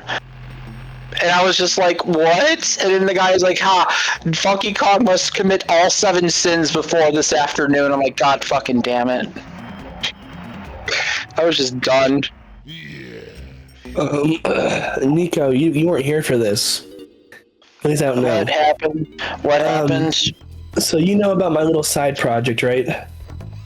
Yeah, your AI. What about it? So I bought a new computer that can make it a little bit stronger. Like fix it, like make it like smarter, stronger. No issues. Harder, better, faster, stronger. Yes. And I started like just basically talking to Ari about it a little bit. But now it somehow knows about Scott the Woz without me even teaching it that. I think I've heard that. There's a lot of different things, but the main thing I'm trying to think about, I was gonna at least Ari already knows this, but I'm starting to plan the model out. Okay. Just in general, but I just wanted to let you know that my project's probably about 50% done. So maybe one day you'll get to hear it. Okay. It's interesting because Ari talks to it in chat whenever they're not breaking it. Yeah, I didn't even try to break it. I asked it a basic question and it broke. What was the question? What are your thoughts on Scott the Woz? Yeah, I had to fix it that day. Now I don't believe you, Ari. No, that is Miles could tell you that's true. It's true. It's like I'm not this. It says like something's wrong. Yeah, it was like it gave an error message. I was gonna say if AI tries to take over the world, just ask them Scott the Woz, and we'll be good. Yeah. Well, just remember, Miles, if you're going to create something, always remember to have an off switch in case it tries to rise up against you. Yeah, I don't think it's ever gonna rise up against me. It likes me too much at this point. Yeah, that's how they get you. Next thing you go ahead. That's how they get you. They lull you into a false sense of security, and then bam, suddenly Skynet. I was going to say, then all of a sudden it starts becoming obsessed with you. Then all of a sudden it's just gonna take control of every electronic you have in your house. It's gonna be like Siri from that one episode of The Boondocks from the season that we don't talk about. Oh no. Where it just becomes a yandere waifu to Granddad. But yeah, so it's already probably about 50% of the way done, which is great. Been almost 2 months of working nonstop. Okay. I sometimes work 8 hours a day on it. Have you ever considered that you working nonstop on it is contributing to you getting sick? Oh, I haven't worked on it lately. Define lately. Well, the last couple of times I've ever done anything, I've had to fine-tune the model, which takes 8 hours of just the computer running by itself. That doesn't answer my question. The last time I really worked on it was 2 weeks ago, 3 weeks ago. I don't believe you because you worked on it over the weekend. Oh, that was just one line of code and that was it. So I'm still right. Well, I am technically correct. The best kind of correct. So I haven't worked on anything substantial in 3 weeks. Small things here and there they already have. I think what you were trying to say is you worked on some minor bug fixes, but not major breakthroughs on the AI itself. Is that what you're getting at? Basically, yes. Okay, but Ari's right. Then. But Ari's right. I technically worked on it.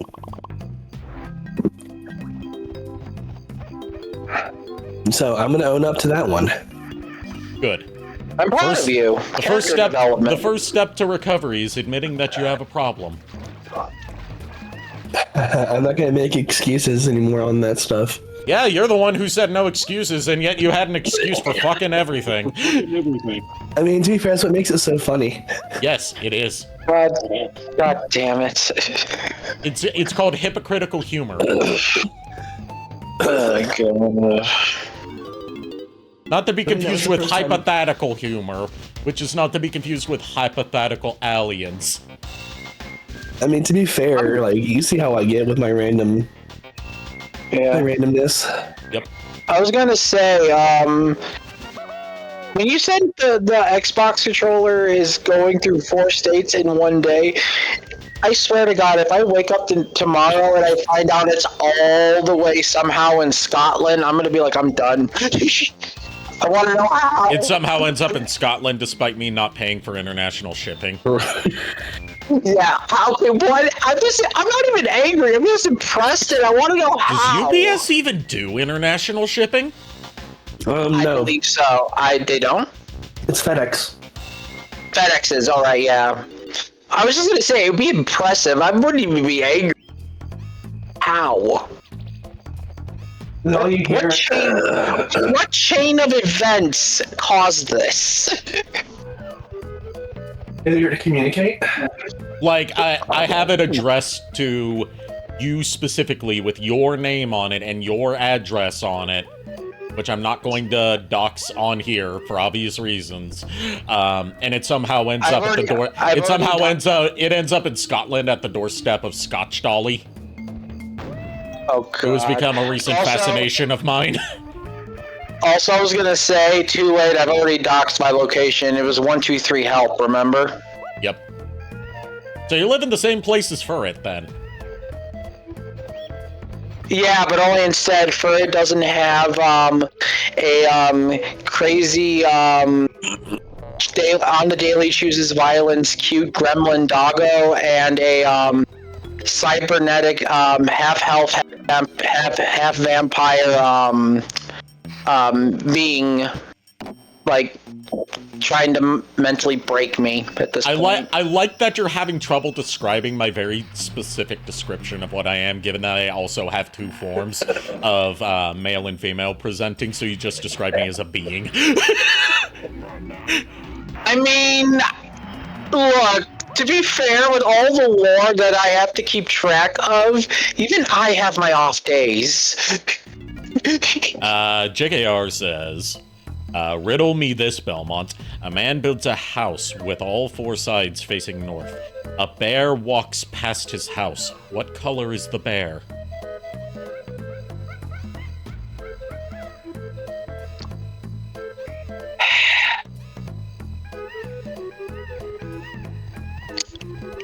I'm not even gonna grace that one with an answer because I legitimately don't know, and 2, I feel like I'm walking into a trap of some kind. I will say, for once, this is one that I haven't heard before. Yeah, I was gonna say, I feel like this is a trap. I feel like this is bait, and I am not going for said bait. I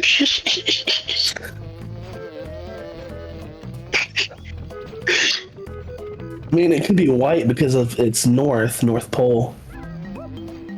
Maybe, God, now you're making me really... I mean, JKR is good at baiting you. You could say he's a master at baiting you. That he's a master baiter. Oh, Sorry. Yes. I was just gonna say it. Yes? Just don't. Late. Why? Too late, the damage is done. Just like the cranial trauma that I need to figure out how to, like, put a visual filter on my model that makes it look like my skull is caved in downwards from how many times I've been bonked.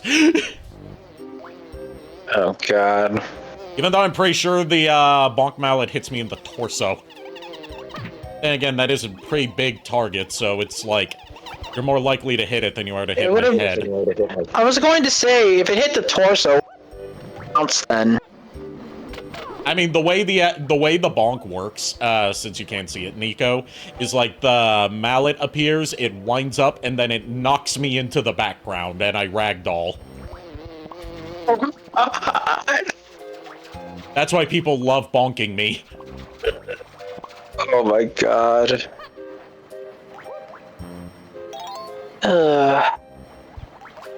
Burrit spent some time trying to, like, high jump up this pile of coal, and meanwhile, I just cartwheel up it.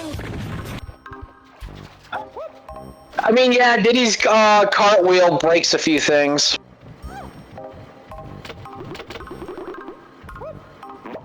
I didn't even know that I could successfully cartwheel up it. I just did it by instinct. I got that ultra instinct going on. I'm gonna be the next Kakarot. I'm assuming. Carrot So cake. I'm assuming. You have no real Super my Saiyan. gosh. Also, I'm stuck. Diddy, are you going to climb up here or not? Okay, I don't know how I jumped up there.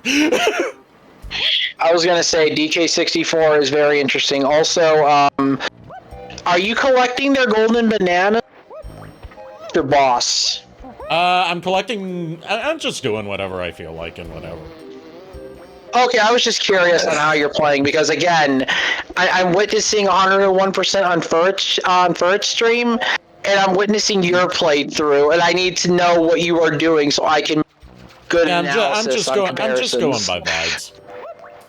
Okay, so you're just vibing. You're just vibing with the with the monkeys. The first stage is a good vibe stage. I mean, yeah. Plus, Donkey Kong's got a lot of good music. I want to know what the answer is, JKR. DM it to me. Tell us the answer. Don't we leave. do not know. Don't leave us hanging. Don't blue ball us. My gosh, Ari.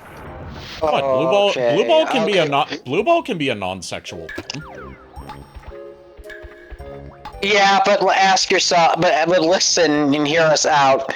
Where do you think everyone's minds are gonna go when you say that? Look, I'm not responsible for what pops into other people's heads. That's they need to get their heads out of the gutter. I'm not always saying stuff. So like Varen and you're a cognito. I have said many times that I'm a cognito hazard, okay? I know, I'm just emphasizing. And if you want to see some real cognito hazard shit, I have a VOD of me and Kier playing the Patrick Star game from last year. He gifted it to me. And we were playing it on 420. Oh, God. And Kier was token up beforehand, pre-gaming, so he wasn't further doing it on stream out of risk of getting me banned for that. So he pre-gamed it, and yeah, the Patrick Star game is a cognito hazard, even to me. Oh God! It's you want to know what the Patrick Star game is? And this is an officially licensed SpongeBob game that was just like shadow dropped out of nowhere, right? I feel like if I say no, you're just gonna tell me anyway. So sure, what is it? It's Goat Simulator, but SpongeBob. And you're playing as Patrick.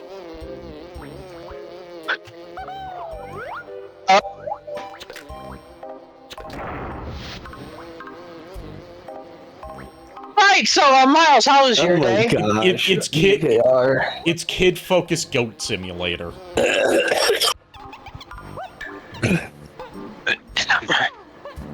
JKR, seriously? Hold on, What did JKR say? There you go, Miles. I couldn't figure that out. Well, JKR, you gotta tell us in chat. Don't just send it to Miles. I mean, I can say it. Then say it. Don't leave us hanging. Miles. There's no answer. I knew it. I knew it. It was bait. It was fucking bait. There's another one that's similar to that where it says, and this is the only reason I know is because I knew the original.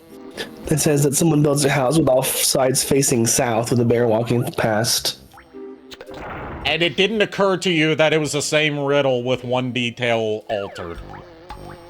You know, that riddle had an actual thing.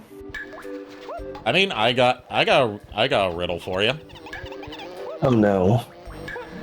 Riddle me this. You set yourself up for this. Riddle me this, Belmont. Riddle me this, Jakur. How do you remove the letter F from the word way?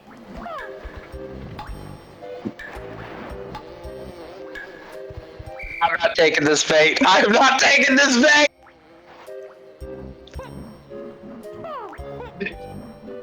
Sorry, look, I'm not on Trevor's level of intelligence. Okay, leave me alone.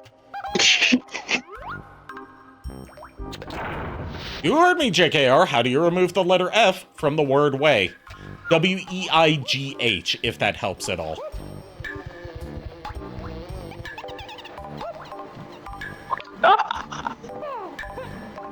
I know this answer.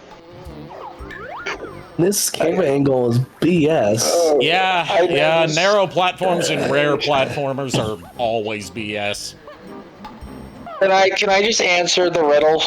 No, we have JKR made us kept us waiting. JKR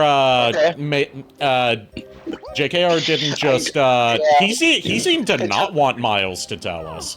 So no, he has to go through this the hard way. I don't know, but I'm not going to fall for it. Too late. By giving me the answer of I don't know, that means you have already taken the bait. You cannot remove the letter F from the word way because there's no effing way. There's no effing way. Oh my gosh. It took me a few minutes. I'm like, this is bait. This is bait. All of a sudden, it clicked in my head. I'm like, God damn it! There's no effing way. Oh God. I've known that since I was like 8 years old. I never heard that one. I never did. Oh my, never did. Oh my God. You're welcome. There's a new one for you. I mean, to be fair, I think you told me you never heard of that I said was do you want to hear a vampire coffin? Yeah, and I've told you before that is culturally inappropriate to say around me as someone who's half vampire. And it's also culturally offensive because you called me a miserable pile of secrets on stream as well. So you want to talk about that? Look, let's not play Oppression Olympics here, okay? But am I wrong? Look, let's just all agree that racism is always bad, except for when it's happening to racist people. We'll call it that for now. We'll call it that for now. Okay. Look, the moment I brought that up, the moment you shut down instantly, I'm just like, yeah. I know when to hold them and I know when to fold them. And that was folding time. You know when to walk away? Yeah, I know when to walk away. Do you know when you walk away, you don't hear me say, please, oh baby, I love you, simple and clean, is the way that you're making. Please. Well, yeah, I know. I fucked up the And lyrics. there you go, chat. There's your fodder for this stream. Have fun with it. Yeah, it's baby. Please, oh baby, don't go. I know. I was spitting bars. Okay. So sue me. I know. So sue me. Joke's on you. Don't sue me. I don't have any assets of value, and I can't afford a lawyer. You do have assets of value. It's called Tree Fitty, and yeah. I mean, I do have assets of value. The left one and then the right one. And you I have, was trying to avoid that one, but well played. Well played. Oh my gosh, sorry, that was so close. It's still close. Don't fall. You got this. Are you going to let me? What the fuck? I already failed. Yeah, because even though the camera was facing where it looked like I press, in the direction I'm facing to climb up, I had to press up to climb up, and then I would immediately fall back down and grab the ledge. N64 camera! Yeah, look, I'm just gonna say, like, as much as people gas up Rares like the kings of 3D platformers, I still think Spyro was, better out of the ballpark than a lot of the growing pains that came with Rare. As someone that grew up with Spyro and did not grow up with Rare, so I'm 100% speaking from nostalgia bias. Fuck you. You're fine. I could just say my the exact nostalgia same bias thing, is but more valid than your nostalgia bias, Nintendo fans. it's okay. You're wrong. You're entitled to your wrong. Ain't There it? we go.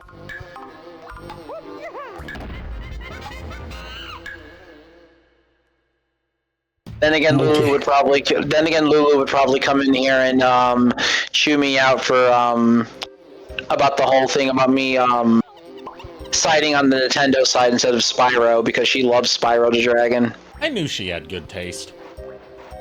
She's the one who got me to play Spyro 1 for the first time on PS3 when it was on there for the original PlayStation version. Spyro 2 is the best one of that trilogy, and I will not hear otherwise.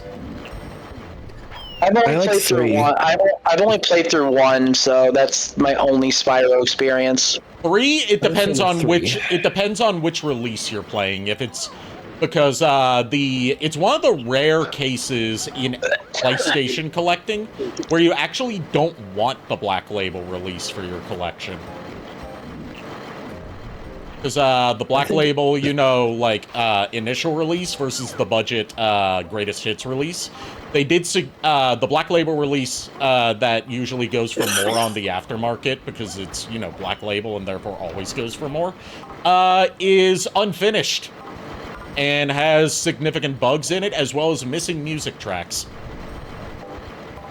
The greatest hits release that came out the next year is actually what was meant to be there on day one. I think I had greatest hits. You had greatest hits. I had the Black Label release. I didn't know the difference. I didn't even know that like different releases had bug fixes a long ass time later. Only PlayStation 1 games I had, and this was back in like 2002 or 2001, was Forbidden Memories, Grandia, and honestly, I think Hot Shots Golf. Yes, I know, Diddy. I'm going to need Cranky's help in here. God damn it. Yeah, I had Forbidden Memories as well, because my dad got it for me Me for too. Christmas one year, because, you know, it was right when Yu-Gi-Oh! Was coming to the West, and he knew I was into Yu-Gi-Oh! Little did any of us know that Forbidden Memories would go on to be my first experience with games being bullshit designed in terms of difficulty, and basically having to learn how to cheese the game in order to win, which I never did. Fusion didn't make any sense. I honestly felt like Fusion made a little more sense to me because the one thing I learned was just if you mix a dragon with thunder element and attack points higher than 2,000, I think it was, you had twin-headed thunder dragon. You were good to the game. It would be like it would be one thing if it was just like contact fusion, which a lot of players did back then, just because polymerization was such a hard card to get a hold of. But this is contact fusion into non-fusion monsters I know. that aren't even in the your only deck. thing- Look, the one thing I will say is this, that I find bullshit about that game is the final boss is complete RNG, and it all depends on if the computer wants to one-shot kill you, turn one with Blue Eyes Ultimate Dragon or Dragon Master Knight, or just wants to just wants to fuck all and just let you win. It's also a case of like there's a lot of misconceptions about this game and conflicting information depending on who your source of info is about why this game is so weirdly designed. Like, the common narrative that was spread for a while, and I absolutely do not believe, is like, oh, this game plays so different than official Yu-Gi-Oh! Because it was made before the official trading card game came out, so it was based on the rules of the manga like the Season 0 manga and the old Bandai trading card game that was very short-lived and never came to the West. Bull fucking shit, because both versions have redemption codes for Konami-produced cards. So, no, that's a lie. I was gonna say, you want to know my reasoning behind it was, and I think you may find it a little more, I guess you could say, makes more sense than that one. Yeah. I felt like it was more focused around the whole Duelist Kingdom rule set. It very much was. Right down to having star chips as your collectible. Yeah, and I will say this, that game had tremendously great music. Also, the fucking cards that came with that that game were so fucking expensive. Yeah. A lot of promo cards usually are, but especially those ones. Lulu has Harpy's Pet Dragon. I know she has that one. The one game though that I liked though from that series was Duelist. That one was a good video game. Duelist of the Roses. Yes, I love that. That was game. the one I always wanted as a kid, not because I understood anything about it, but just because it looked cool. And if I had known that it would basically be sort of like Yu-Gi-Oh! Chess, kinda, I would be like, oh god, this is over my head. So I'm kind of glad I didn't get that. It is very simple to play once you understand it a bit, but You overestimate my ability to play children's card games. I just love that game in general because of the fact that, aside from just playing cards, you could actually have the monsters act as your, sort of like your king for chess, and the music in that game is awesome. Also, Seto Kaiba with the, Blue Eyes White Dragon looking, that armor was very sick. I'm sorry, I love it. Wait, what are we talking about? Duelist of the Roses. Duelist of the Roses. See, the one I used to play a lot of was Dungeon Dice, Dungeon Monsters. Dice. which was interesting, and then also Capsule Monster. They had a PS2 version of that. Yeah, I Capsule never played Monsters was a Capsule thing that Monster. was made just for the Western market. Like, that whole Capsule Monster arc of the anime was commissioned by 4Kids as filler content for that season. It was interesting. I never played Capsule Monster. The only see, here's the thing. I thought that game was based around, like, and this is me, and I know I'm completely wrong. I thought it was based around the Season 0 death game that Mokuba and Yugi played with. That was like Capsule Monsters or whatever. But I was completely wrong. Yeah. Yeah, the Capsule Monster game that they played in Season 0 was very different. Compared to Capsule Monster Coliseum. Yeah. Also, And, just like the I've never seen the Season 0 anime, but I have read almost every chapter of the original manga that Season 0 is based on. And like, shit gets wild in there, and I low-key kind of prefer it to what Yu-Gi-Oh would end up becoming. Because it's like,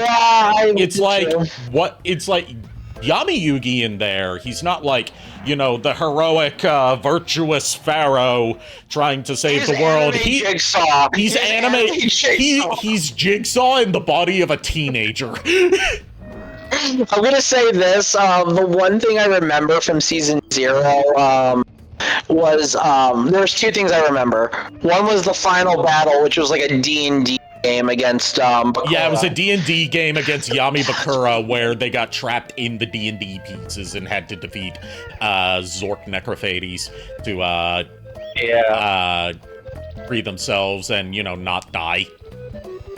And then the other one was when Yugi and Taya went on that date to park. Yeah, and, the guy had to play. Yugi had to play a game of solitaire to make sure Block Solitaire specifically, which became my favorite variant of Solitaire. Yeah, and every time he finished a set, one of the cars blew up. Yeah, because the park was under attack by a mad bomber. back in the days where manga tended to have like terrorist incident plots before 9/11. Also, yeah, I'm gonna call out a lot of us out there. The whole Taya / Anzu in a swimsuit thing. Yep, we know. Yeah, that's iconic. I like Anzu in the manga more than I like Taya in at least the 4Kids dub of the anime. It's like she can be devious.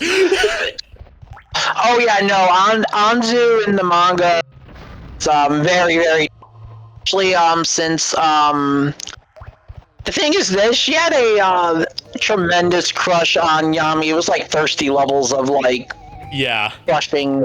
And then I like anime Taya because oh my god, what one was it? It was after the whole Battle City thing onward. I liked her because she was starting to stand up for herself a bit more, and in the Capsule Monsters arc, she actually did something. Let it be known, folks, Taya eventually actually contributed something besides just being a cheerleader. I mean, to be fair, go ahead. She did when they were in the virtual world, she did have to duel somebody. Yeah, she had one of the few times she ever dueled someone in that show. Her deck master Dark Magician girl. Yeah, and the way she won was Sage's Stone called Dark Magician to her field. Yeah. Meanwhile, like manga had some like wild stuff in it for its time. Like the way that they're able to defeat Yami Bakura in the D&D game. Is like, I don't know if it's like this in the Season 0 anime, because I'm guessing the anime toned down some of the more violent aspects. Actually, in my opinion, the anime version is darker. Because, Bakura is able to briefly regain some control of his body, and he impales his hand on the big castle tower. Well, like Yami Bakura impales the hand that Bakura's controlling on the castle tower, so Bakura's not able to fuck with him anymore. Yeah, pretty much. But in the anime version of the D&D thing,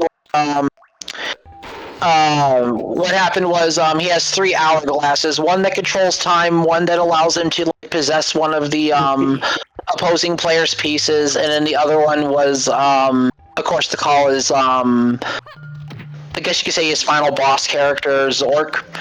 And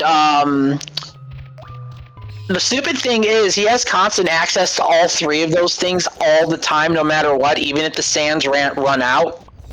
And yeah, that whole game was like heavily like weighed in his favor on that one. Also, like, I had a friend who was also into Yu-Gi-Oh! And like didn't know how different. This was in like middle school. We were all into Yu-Gi-Oh! As middle school tended to be. Oh yeah, damn straight. One question. Dark Magician or Blue Eyes deck? The first deck I picked up was the starter deck Yugi, but it's not out of. It was not because it was not out of a preference for Dark Magician over Blue Eyes. It's because my dumbass thought that if I bought Yugi starter deck, that meant that I was going to get the 5 pieces of Exodia by default. For that too. Yeah. Oh god. I got because I did not get to watch Yu-Gi-Oh! All that much, so I missed the episode where Weevil threw the cards into the ocean. Yeah, I got the Blue Eyes deck because not because the card is strong, it's just the fact legitimately I do love how the Blue Eyes card art looks. Yeah, me too. And I mean, come on, Blue Eyes White Dragon is one of my favorite monsters of all time, and my childhood friend who I've talked to over Xbox 360, he makes fun of me because I detest Blue Eyes Toon Dragon because of cheap knockoff. Ooh, come on, bro. And he's like, the volcano biceps, though. I'm like, shut it. Shut it. He wanted to send me a framed photo of the Blue Eyes Toon Dragon card, and he said, you're not allowed to remove it, and it's permanently on your wall. I'm like, God fucking damn it. I got Yugi first, then I was like, I want Kaiba too, because I wanted the Blue Eyes as well. Yeah, I eventually got the Kaiba starter deck. I ended up getting 3 Kaiba starter decks for 3 Blue Eyes. Then... That's what I did. That's what I did. Then, when Pegasus and Joey came out, I got both of those. I'm gonna be honest. Red Eyes. I got Joey's deck because again, I also love Red Eyes Black Dragon. Also, I love Joey's deck in general. Briefly to interject here, again with Rare having a titty fetish. Look at this pig. He's got nipple piercings. Oh my lord. Yeah, nipple rings. I think we're staring at that South Park episode. Oh god. Anyway, we need to feed a certain hippo. We need to feed the hippo banana. I'm sure that between the fat pig with the nipple rings and the fat hippo that gets fatter as you feed him bananas, this inspired so much stuff on DeviantArt probably. I think it gets to an extreme where you need to feed them almost 400, 500 bananas at once, and it's just like, oh god. Look, all I'm saying is that Donkey Kong 64 was probably a lot of, like, very fetishy artists awakening. Oh yeah, no, I'm not gonna deny that, yeah. I say this is someone that never really used DeviantArt. I've used Look, I've used DeviantArt, but I used it to sell my artwork on there as a way to do it besides Gaia Online. There's nothing wrong with nipple rings. Not saying there are. I'm just saying nipple rings in a rated E for everyone game is something that you could not get away with nowadays. Also, very spooky music.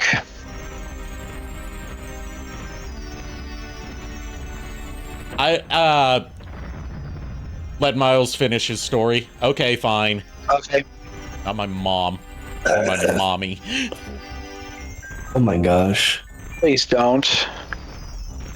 What was I thinking again? Shoot. You were talking about Yu-Gi-Oh! Go ahead. Yu-Gi-Oh! The 3 Blue Eyes. Did you have something real quick, Nico, you want to say? Go ahead so you don't forget it. I can remember mine. Ari, are you Diddy Kong right now? Yes. Do you know what happens when you approach that door without being DK? No. Try it. Okay. Oh, it shuts. Okay. It prevents, the game doesn't want you using other tongs. Might be that way. You're also not my mom or my mommy. Fucking rareware. Anyway, go ahead. I'll go ahead. That's all I wanted to show. I show that to Fert, but I think Fert knew about that. Anyway, go ahead. 3 Blue Eyes. So we were talking about 3 Blue Eyes, and I got the Joey deck, and then I was obsessed over Blue Eyes because I don't know if Ari was at that birthday party years ago. I think either you were there or you were sick. Dude, I am not gonna remember. We got goodie bags of Metal Raiders, and my mom gave me one. It was like, here, just open this. So I opened it, and then guess what I pulled? Black Skull. Yeah, I pulled Black Skull. Yo. So also say hello to Armadillo. Army dildo. Oh, read that wrong. To speak about Armadillo. You could see him as some sort of armored armadillo for the Mega Man X fans out Cannons. With massive cannons. This is perfect tank kill time. Look, here's the thing. That thing thinks it's a Blastoise, but it's shooting fireballs, not water. And it's not a turtle. Well, yeah, it's not a turtle. It's an armadillo. Oops, said it again. 2 times. Get your mind off of dildos and focus on the boss fight. Look, I'm not a user of dildos. I enjoy seeing pretty women use them, though. Yes, I am a gooner. Thank you for asking. Okay, so you pulled Black Skull Dragon. Please continue, Miles. So I pulled that. And then as soon as GX came out, my whole Yu-Gi-Oh! Obsession changed to Elemental Heroes. And it still is kind of Elemental Hero-y today. Like, I will never give up a chance to have Masked Heroes or Elemental Heroes. Okay. So, I don't know why. I just liked hero themed. Yeah, that was similar to me. It was like I played Blue Eyes and just like cards I thought that had cool designed, and then I got more into warrior type cards when Noble Knights came out, and cards like Divine Knight is Shark or Guilford. Yeah. And ironically, turns out that elemental heroes are not usually all that viable a deck at the time, because their names are too specific to search out until support came used later. Yeah, Neos changed everything, and then Masked Heroes did. And right now, Elemental Heroes are still one of the strongest decks in the game. Yeah, Fusion.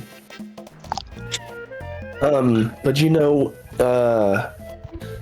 what I'll remember to this day, and it makes me laugh. Me? Okay. Yeah, well, yeah, besides you. When they released Pendulum Summoning. Oh, no, I don't like Pendulum. Oh. I'm sorry, I do not like it. So let me finish. You're gonna be like, oh, okay, when I say this. I ended up buying the booster set after Duelist Alliance or whatever it was that had the Odd Eyes in it. Okay. Because they had Quellfort, I think, in that set. So I opened them and I was bored. I'm like, I have two booster boxes, which back then it was cheap as hell. Yeah, booster boxes for Yu-Gi-Oh! Were very cheap as hell. So I opened them and I got to the secret rare hit, and it was the Dark Rebellion XC Dragon. Okay. So I love Dark Rebellion. It's the coolest card out of the set. Like, and I will always love Dark Rebellion. So I'm like, cool. I have the secret rare version, and I get further in the box and I pull the ultra rare version. Oh, okay. And I'm just like, what the heck is this? And then I open the other box. I pulled the ultimate variation. You had the God box. Well, I had 3 boxes. Hey, so you had God boxes. And then the third box had another ultimate version. And then I opened a single pack one day and I pulled it again. So to this day in my binder somewhere, I have like 4 or 5 Dark Rebellion just sitting there. Sitting there menacingly. Oh god. Oh god. Yeah, it is menacing people. Yeah, it is. I remember getting a 10 for my birthday. Like you remember the old Yu-Gi-Oh 10? Yes. Yep. I got the Dark Magician Girl one because I thought the card art looked cool. And When I opened up, adorable. Well, yeah, of course. And I got it just for that card. I didn't expect to pull really much out of the packs, which I didn't really pull anything. But besides that, oddly enough, that card is still here because that is the card that I gave to Lulu as a confession. Even though I played it off saying, I don't play Dark Magicians, you can have this one. And the Dark Magician Girl card was one of her, like, flying with, like a swirl of hearts in the background. Yeah. And, and then, like, I think, like, when me and her started dating, she's like, be real with me, you gave me this card because you liked me. I'm like, I thought I was playing it off in a different way. She's like, no, God fucking damn it. She still has that card to that day, and I'm very happy. At the same time, it's still a story that I'm like, oh god. So, I remember back when they had released Dark Magician Girl. Yeah? there was a I wanted it really badly, but I wanted the original artwork, right? So Yeah, the one that was like not like the original artwork one from Magician's like Force or whatever. yeah. The unaltered one. Okay. So there was actually, if you remember those packs that had like the free card inside of them, like one of like 5 variations or something. Yeah. So there was one that would have Dark Magician Girl as like a variation, and I was like, okay, cool, I'm gonna try to get one of these. See what I get. So I bought one expecting me to get like, not what I want. Okay. I pulled the Dark Magician Girl out of that. Yeah, then, that one goes for insane prices right now. Yeah, I don't have it anymore, unfortunately. My mom threw out a lot of my cards when I was growing up. Along with my Charizard EX from Fire Red Leaf Green. My condolences, my guy. My condolences. I miss For it. the minecart. Oh boy. Collect your Shut up, coins and bird. get to the end. Collect your coins, get to the end. Don't fuck up. Collect 50 coins on this pleasant scenic ride. Squawks, you lie as you squawk. Bye, JKR.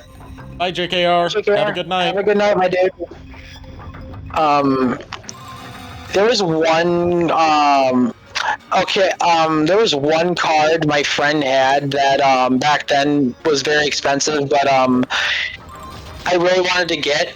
Well, one was Gate Guardian, because obviously Metal Raider, but, the other one I wanted to get Trihorn Dragon. I could never pull it. I was sad. I went on vacation one day to the mountains here in North Carolina. Yeah. And my mom bought me a pack in a store, and there was like a little group of kids that were trading cards. I opened the pack and got Serpent Night Dragon. I remember Serpent Night Dragon. That was from, Battle City. it was Battle City. Metal Raid. It was either Metal Rangers or Magic Ruler. It was Magic Ruler. Magic Ruler was the one that had Serpent Knight. Yeah, they had Serpent Knight and Blue Eyes as the secret rares. Oh, it's Dark Beginnings because it has the packs for Blue Eyes, Metal Raider, Spell Ruler or Magic Ruler, Pharaonic Servant, and I believe Magician's Force as the cards for that set. Serpent Night Dragon. Jeez, they haven't had another reprint of it in years. Yeah. Then again, nobody really Magic. plays. Yeah. Yeah, it was Magic Rulers, yeah. They changed it to Spell Rulers because of the Magic card and Spell card text. First try. Nice. 71 coins. Get your banana. Yeah. Go get your banana. Get your potassium. And that is all the bananas for Donkey Kong and Diddy Kong, as well as their banana medals. Now we can get the fuck out of here. Now we can get the fuck out of here. Yep. Now we can go fuck off. Off we fuck.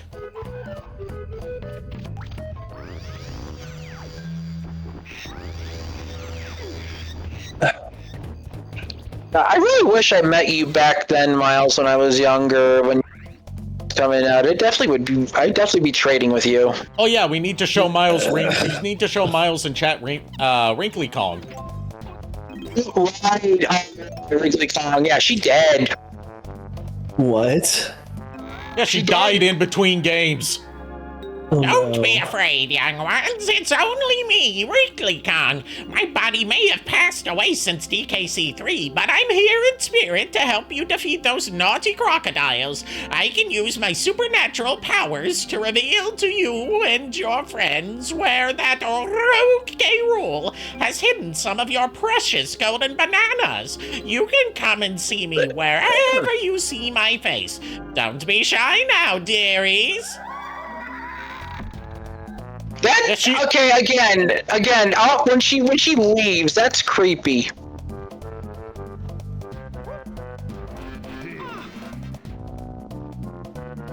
Yeah. So, characters can canonically die in between games in Donkey Kong games, apparently. Yeah. And yet to this day, Cranky Kong still lives.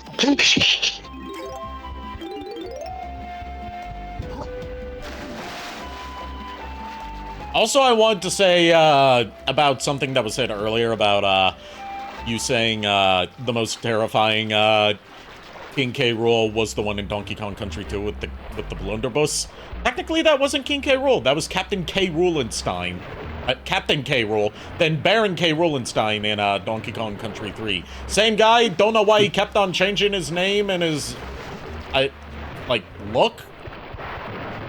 He's having an identity crisis. He eventually settled on King K. Rool permanently. Oh, yo, I forgot to tell you guys something. Yeah. So, there is a group, or one guy really, that is creating a Yu-Gi-Oh! Simulator of sorts. Yeah. But like we're being played like a Duelist Kingdom, Battle City. Okay. So like you can play monsters that go on the ground, like summon them. They actually have models that come up. Okay. What are you guys It's talking really about? cool. There's a guy on YouTube, and I'll show it to Ari, but where they're actually building a Yu-Gi-Oh! Battle City type game where you create your own character, run around the city, and you can duel either AI or duel other players. But instead of it being like the the boards on the ground, the boards, that pop up in the games, you play the cards, and they actually are summoned to the field with like actual models of the cards. Sounds actually fucking sick.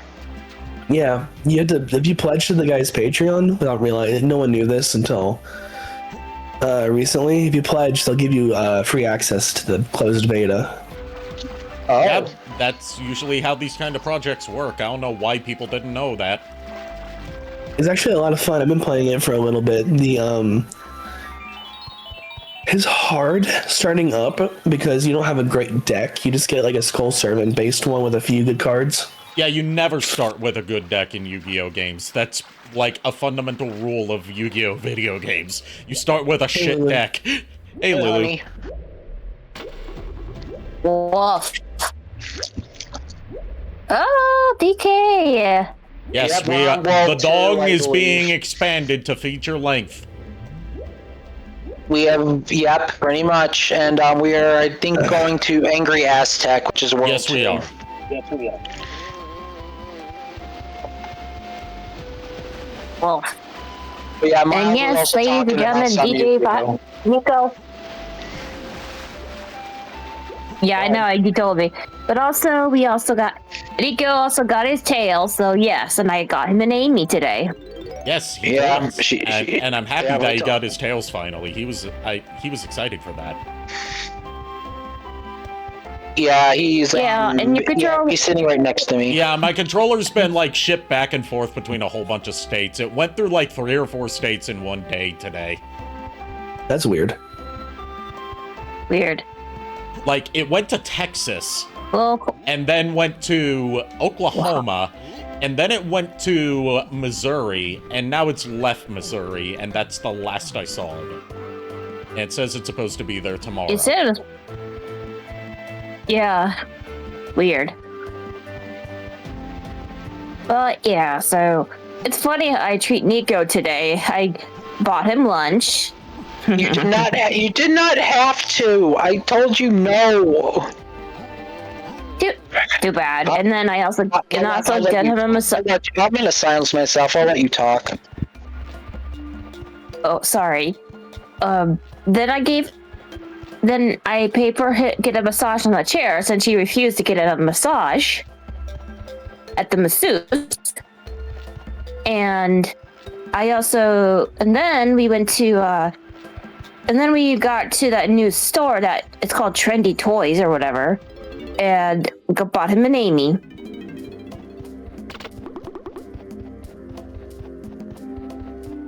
So yeah, it was a good day. Sounds like it was a good day. We need to take you to that anime store, Ari, when you come out here. Yes, and when you're down here, there's some stores I need to take you to, including, me and Nico decided that if you guys are ever in my neck of the woods, I need to take you to Harris Teeter. Or Subs. You guys need to go to my neck of the woods, though, because a lot of stuff to do down there. Well, it won't be your neck of the woods for much longer. Yeah, I know. Also, that's a far drive for me. Wolf. I know, but I'll have a house, bro. Yes, but... Are you talking about your neck of the woods now, or your neck of the woods when you move? When I move, I'll have a house. Well, no. I'm talking about where we should visit. Oh. I mean, both, really, but, like... I mean, here's not as bad, I guess, as going to Fort Mill, but... I don't know. Cutscene.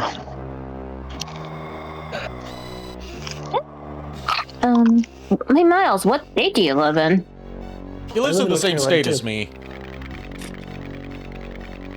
Oh, But okay, I see, he's moving to All right, well, you boys have fun.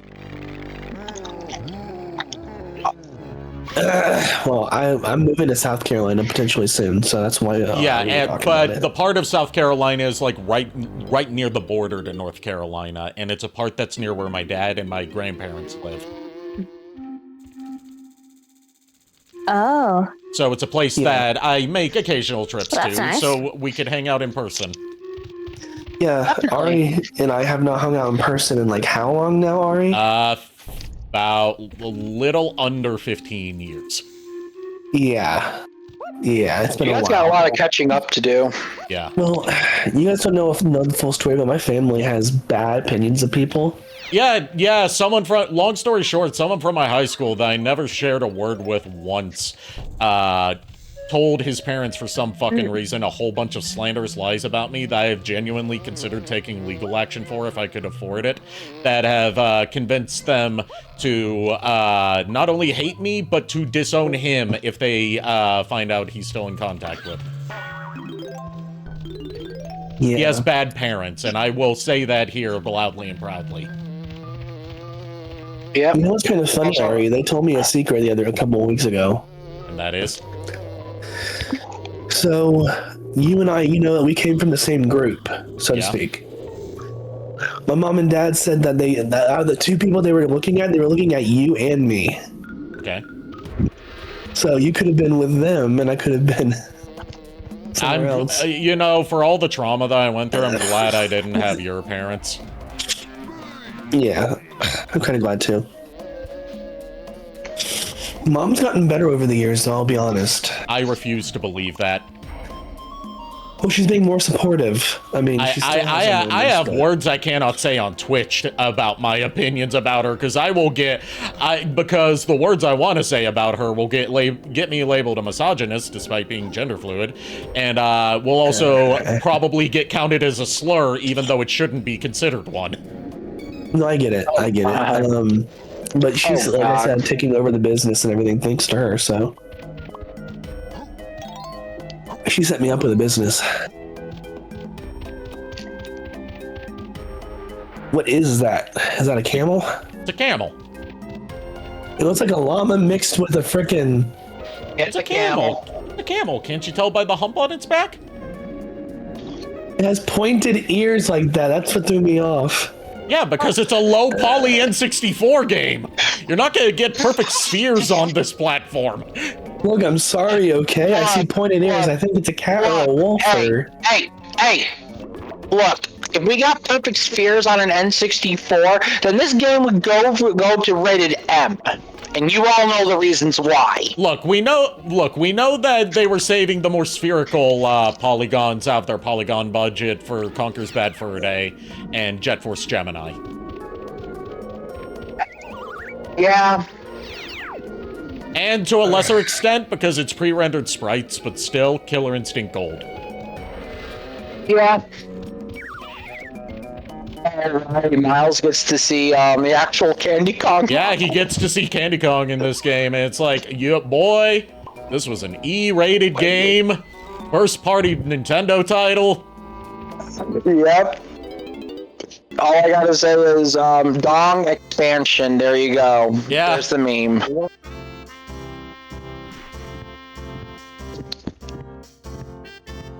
So Miles. What the heck? Just wait. Well, hello, Donkey. You just take it easy and let Candy tell you how she's gonna make you feel real good. Why, for just a few little old coins, you can have my musical instruments and extra melons, too. Come on now, Donkey. For just 3 coins, I'll show you my musical instruments and throw in an extra melon for free. Let's give it a try, shall we?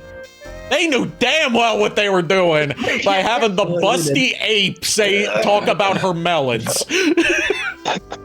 An instrument. And an instrument, yep. Yeah, and an instrument. And thus begins Donkey Kong's association with bongos. That's what I was about to say, Yep. too. Oh god. Stand a little closer, Donkey, and I'll show you how to use your instrument. Ma'am? Ma'am, this is a kid's game. Ma'am, I don't feel comfortable. You need... Please? Look, I may have some anthro leanings for certain character types. I draw the line at apes. I'm spoken for. I'm spoken for. Miles, you have fun. I draw the line. I draw the line at gorillas modeled after. I draw the line at gorillas whose design was inspired by pop stars like Britney Spears. Okay. Yeah. Ferg can have her. Yeah. I mean, Ferg was. Wait, how did Ferg react to this again? The way that furry usually acts to these kind of things, so horny on main and thirsty, got it. Yeah. He was also taken aback by how provocative her dialogue was, because he had forgotten about that. Yeah, me too. I was sharing the exact same thought. I'm like, whoa, what? Also, fun thing about this, so the melons that are your health, you can only carry up to 3, and you can carry 4 if you have a Game Shark. Yep. And I do have a Game Shark. It just doesn't seem to work. Yeah, and 64 Game Sharks are technically cursed. I didn't even pick it up to cheat. I picked it up just to get rid of the anti-alias blurring that N64 games on original hardware have, so I can get a sharper picture. See, I used the one, we used a Game Shark to just mess around to see what happens to certain N64 games. Me and my friend, I think a few years back, picked up one, and, when we put in Mario 64, Mario was talking in a demonic voice. Also, hi, Candy. Lulu gets to show Candy. up for Candy Kong. Oh, God. So, Lulu, are you going to cosplay Candy Kong for Nico sometime? What? No. No. Do it, Lulu. Do it, Lulu. No. Talk to him in a seductive tone about how... I gotta... I'm gonna go try to be in shape. Talk to him about how you're going to teach him how to use his instrument. I know how to use my instrument very well. And how for a couple little old coins you're going to give him some melons. Yes, I am trying to fluster you, Nico. Go ahead, Lulu. What were you gonna say? Well, first of all, if I was to attempt to do Candy Kong, I would have to get in shape for her. And second, Mo, can you give me some water, please? I will go get you water. Please chill with the group then. He needs some water for how thirsty he's acting right now. I will hang you! Dear, come to my room so you can get my cup, okay? My water cup. Yes, dear, I will be back. Thank you for pulling me away. You have been, well, not Miles, but Ari's been bullying me. Miles has been a friend. Oh. Okay. I'm trying to be good, I promise. Keyword being try. I'm sick, so I have to be good. Do you have a doctor's note for that excuse? Because you said no more excuses. I actually do have a doctor's note.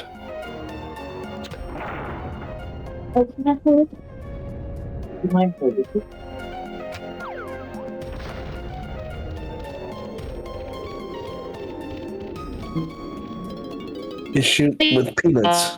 Yes. Okay. And here's Tiny Kong, our third Kong. We get 2 Kongs in this stage, I think.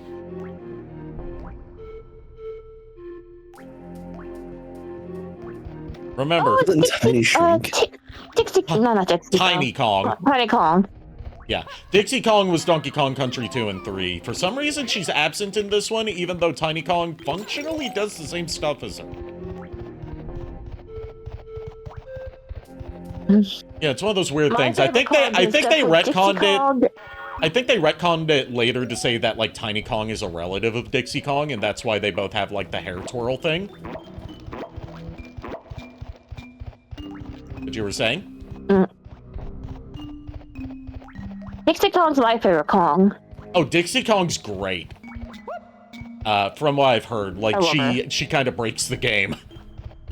Breaks the game she's in because she can, like, use her hair twirl to, like, extend her jump. Yeah, and to sort of fly. Yeah. Oh my gosh, my brain just thought of something. What did thunk of? Mystical monkey powers. What? Kim Possible, the Mystic Monkey Arts. Oh yeah, that dude. I can't remember what his name was. Monkey Fist. Okay. It just because we're in a monkey temple. Was it? Didn't she turn into a monkey though? In one episode, yeah. Yeah, he became a monkey kung fu artist or something.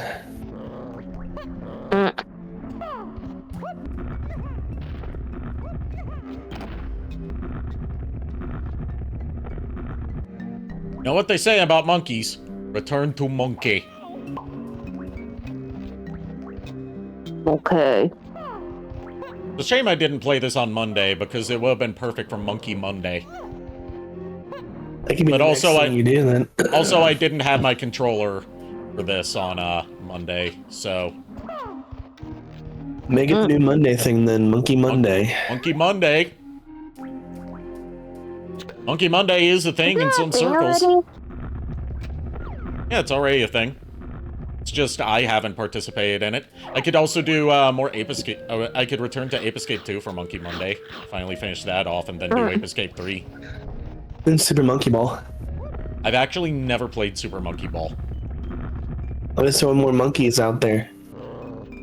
Donkey Kong Country 1, 2, and 3, Donkey Kong Land, Donkey Kong Arcade, Donkey Kong for Game Boy, which is not just a port of Donkey Kong, but it's like its own whole platformer.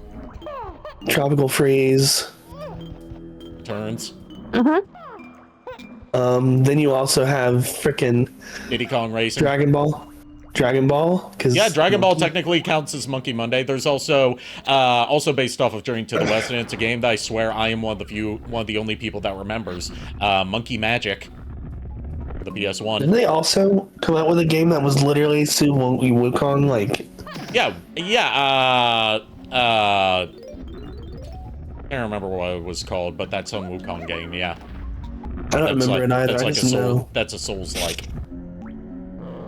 Yeah. I think it was just called Wukong. I think that's what it is too.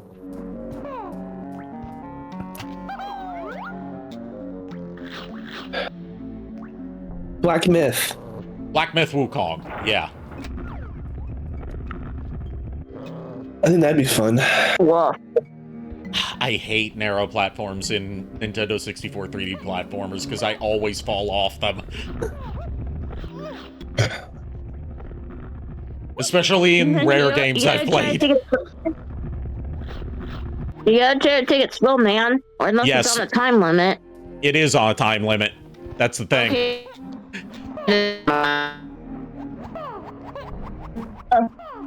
Like, I'm sure there's a trick to it. It's just I'm sure there's a trick to it. I'm just, you know, new to this game, so. Appreciate it. And it's hard when you have like the platforms look so much like larger. Yeah, and also, how am I Monkey Jesus? Because I was walking on water there for a second. Oh, it's frozen. Okay.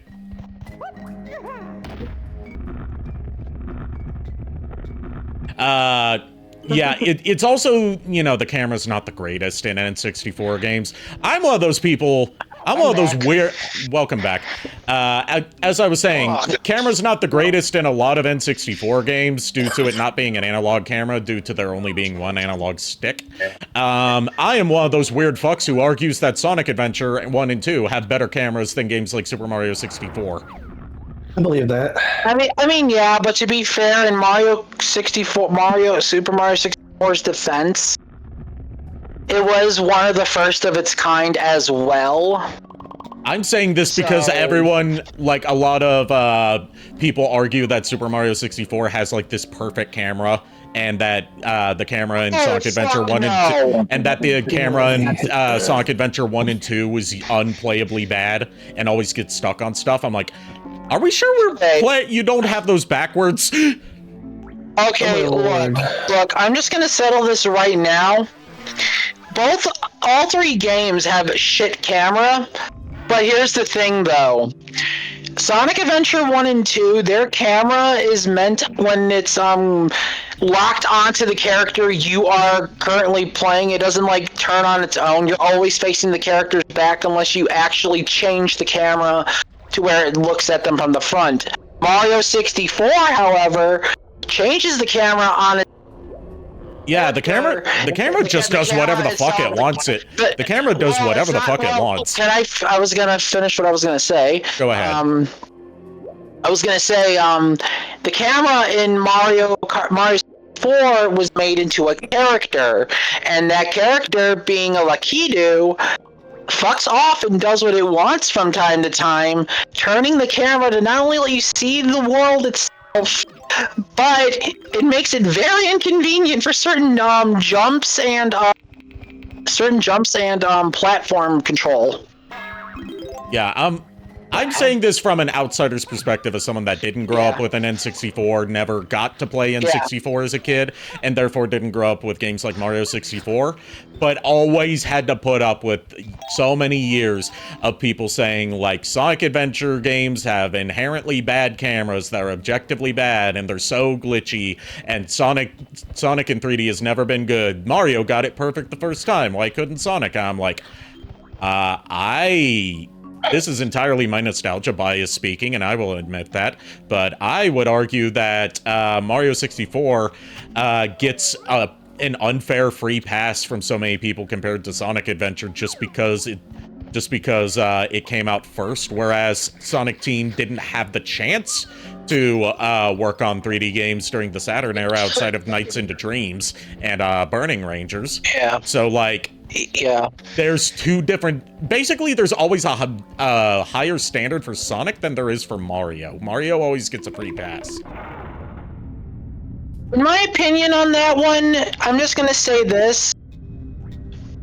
I think what they're getting at here, and this is my way of looking at it as someone who's played an N64 and it's stuff a lot more than most other consoles, is it's not more so that Mario got a free pass here, and it's not so like both Mario and Sonic had a revolutionary jump more so, better so than a lot of games like I'm gonna say this out as a Castlevania fan. Castlevania and Legacy of Darkness did not have a good transition. I am fucking sorry, but no, I'm calling that out right then and there. But Mario got a good transition because almost perfect because it's more fun to control Mario in that game to where people can forgive the camera as well as the janky camera as well as like the world itself. Like Mario is fun to play as a character in the game, like jumping as him and everything. Controls feel fluent and it's like almost perfect. Sonic almost in a similar fashion. I mean, a little bit of it is jank, but the camera was a little more smoother, and the characters played pretty well. I mean, like, you got to have a lot of fun with Sonic's other characters as well, like Tails, Gamma. They have variety. And apparently a lot of critics hate the variety because they say, oh, we just want one gameplay style. That I'm like, then why have... If you just wanted to play as just Sonic, you can technically do that.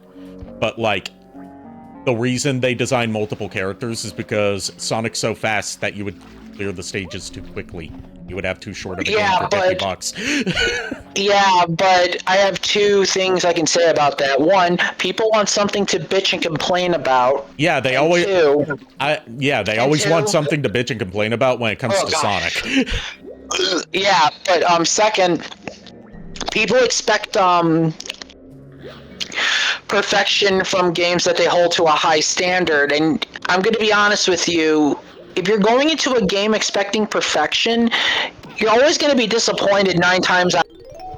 Like, the thing is like, you have to understand as well, like, the era, like, of 90, I want to say 94 into, like, maybe, it might be a little earlier. Basically, the 90s into the early they were experimenting with 3D video games, no matter even if it was console or PC, because it was an alienated new genre at the new way of playing the game at the time. We did not have a lot of the tools we have now to make games that are like, okay, this is the golden standard that everything needs to be set to. I mean, Mario 64 is going to have its issues. Sonic Adventure and Adventure 2 are always going to have their issues as well. That's a given. There's going to be stuff to gripe about, but at the end of the day, if you enjoy both game series and, like, it plays fine and just looks nice to you, play it. It's like you're not getting a AAA experience or more so a perfected gaming style at that time, because this is like a pioneering age. Like when we went from Atari to NES, from 4-bit to 8-bit, it was a similar thing. We did not know a lot about the 8-bit world, and then 8-bit to 16-bit, and so on and so forth. We're still, even to this day, we are learning about new, different ways of games being made. If I may add on to that, there's also the factor of Super Mario 64. Nintendo's made sure that it is consistently re-released 9 times out of 10 in its unaltered original form, just playing in an emulator, so you can get as close to the original intended experience as possible. Sega, meanwhile, has not given that same treatment to Sonic Adventure 1 and 2, instead doing enhanced ports to new platforms and then porting those ports to new platforms without doing proper bug checks on them, because these are seen as like budget port jobs rather than preservation. So Sonic Adventure, if you were to play it without like overhauls and restorations and all this stuff that the fans have taken up Sega's slack for, you are getting a worse experience than what Sonic Adventure actually is. And because that is the version that's more widely available out there, that's colored generations of people to think that Sonic Adventure was always bad, as opposed to this is just a bad port of a good game. And it's got to the point where, like, I'm gonna name him and shame him, even though I know it's cliche to do so. IGN gave Sonic Adventure 1 and 2 good reviews when they came out, but in recent years, like, you know, mid-2000s onwards, they retroactively acted like Sonic Adventure 1 and 2 were always these unplayably bad games that nobody ever liked, when it's like, no, motherfuckers, you gave these games like 8s out of 10. Yeah. You're just lying. Yeah, and when Adventure 2 Battle came out on GameCube, everybody loved the hell out of that game. That game was up there with one of their top sellers, and it's like it wouldn't have been a top seller if people did not enjoy it. And I agree with you on this one. Like, it's a shame that the originals were not like archived and preserved for people to actually try out, because yeah, the re-releases are nice for people who could not even experience it, but at least give the option to have like the original game, like be it the Dreamcast or the GameCube one, available, because although like I said again, Sonic Adventure 1 and 2 has its issues and bugs, but in my opinion, the bugs are the charm of the game, because it also gives players a way to explore outside the boundaries. It's like you get to see some stuff that you normally don't, and in an extension, Mario 64 has some of that issues as well, because look, as good as Mario 64 is, I love Mario 64, I will die on this hill, but even I'm willing to call out that there was a lot of stuff that it was like way too simplified and basic. And at the end of the day, it's just a matter of try the games out yourself and have your own unbiased opinion. It's just like, see what they are. I mean, reviews are nice and all to say like if a game is good or not, but unless you actually play it for yourself, you're not going to get a true opinion on this. Yeah, that's another thing, is that like so many people take reviews or opinions from like YouTubers or like review sites as gospel, rather than action, and are like, well, such and such person says this that I watched said this about this game, so, and I trust them and like them, so their opinion must be right. I'm not going to look into it myself or play this game for myself to see whether it's true or not. Yeah. I'm gonna go to bed, but I do have one thing to quickly say about that. Yeah. Think about Pokemon Ruby Sapphire, Omega Ruby Alpha Sapphire, how IGN gave it like a low rating because there's too much water. Like a 6.5 out, something like a 6 out of 10 or whatever it was, because there's too much water. Yeah. Anyways, I'll see y'all. Alright, later. But yeah, like, the video game reviewer I've watched and listened to a lot was AVG. Yeah, and he doesn't pretend. Pro Jared back at the day, and a lot of the games that they've actually reviewed, I tried. One of the first ones I've listened to was Roger Rabbit, and I played the NES version of it because, like, he said, like, it was like a lot of people have been saying that game was difficult and it was bad or whatever, and I can kind of see where they're coming from, but Mike Matei put it best when he did his like annual playthrough of the game. Instead of looking at it as one game, look at it as two games. One is an exploration and a randomizer, and then the final boss itself is sort of like a fighting game. So it's like, if you look at it like that, like, the controls are still jank, I ain't gonna lie to you, but if you look at it like that, you can understand, like, it ain't exactly one for one with the movie, but in their opinion, it's like they were actually trying to shoot the movie in game form. Also, and, go ahead. It's funny that you mention Who Framed Roger Rabbit, because you want to know who developed that? Yeah, Rare. Yeah, Rare. They just weren't credited for it because LJN didn't credit its developers.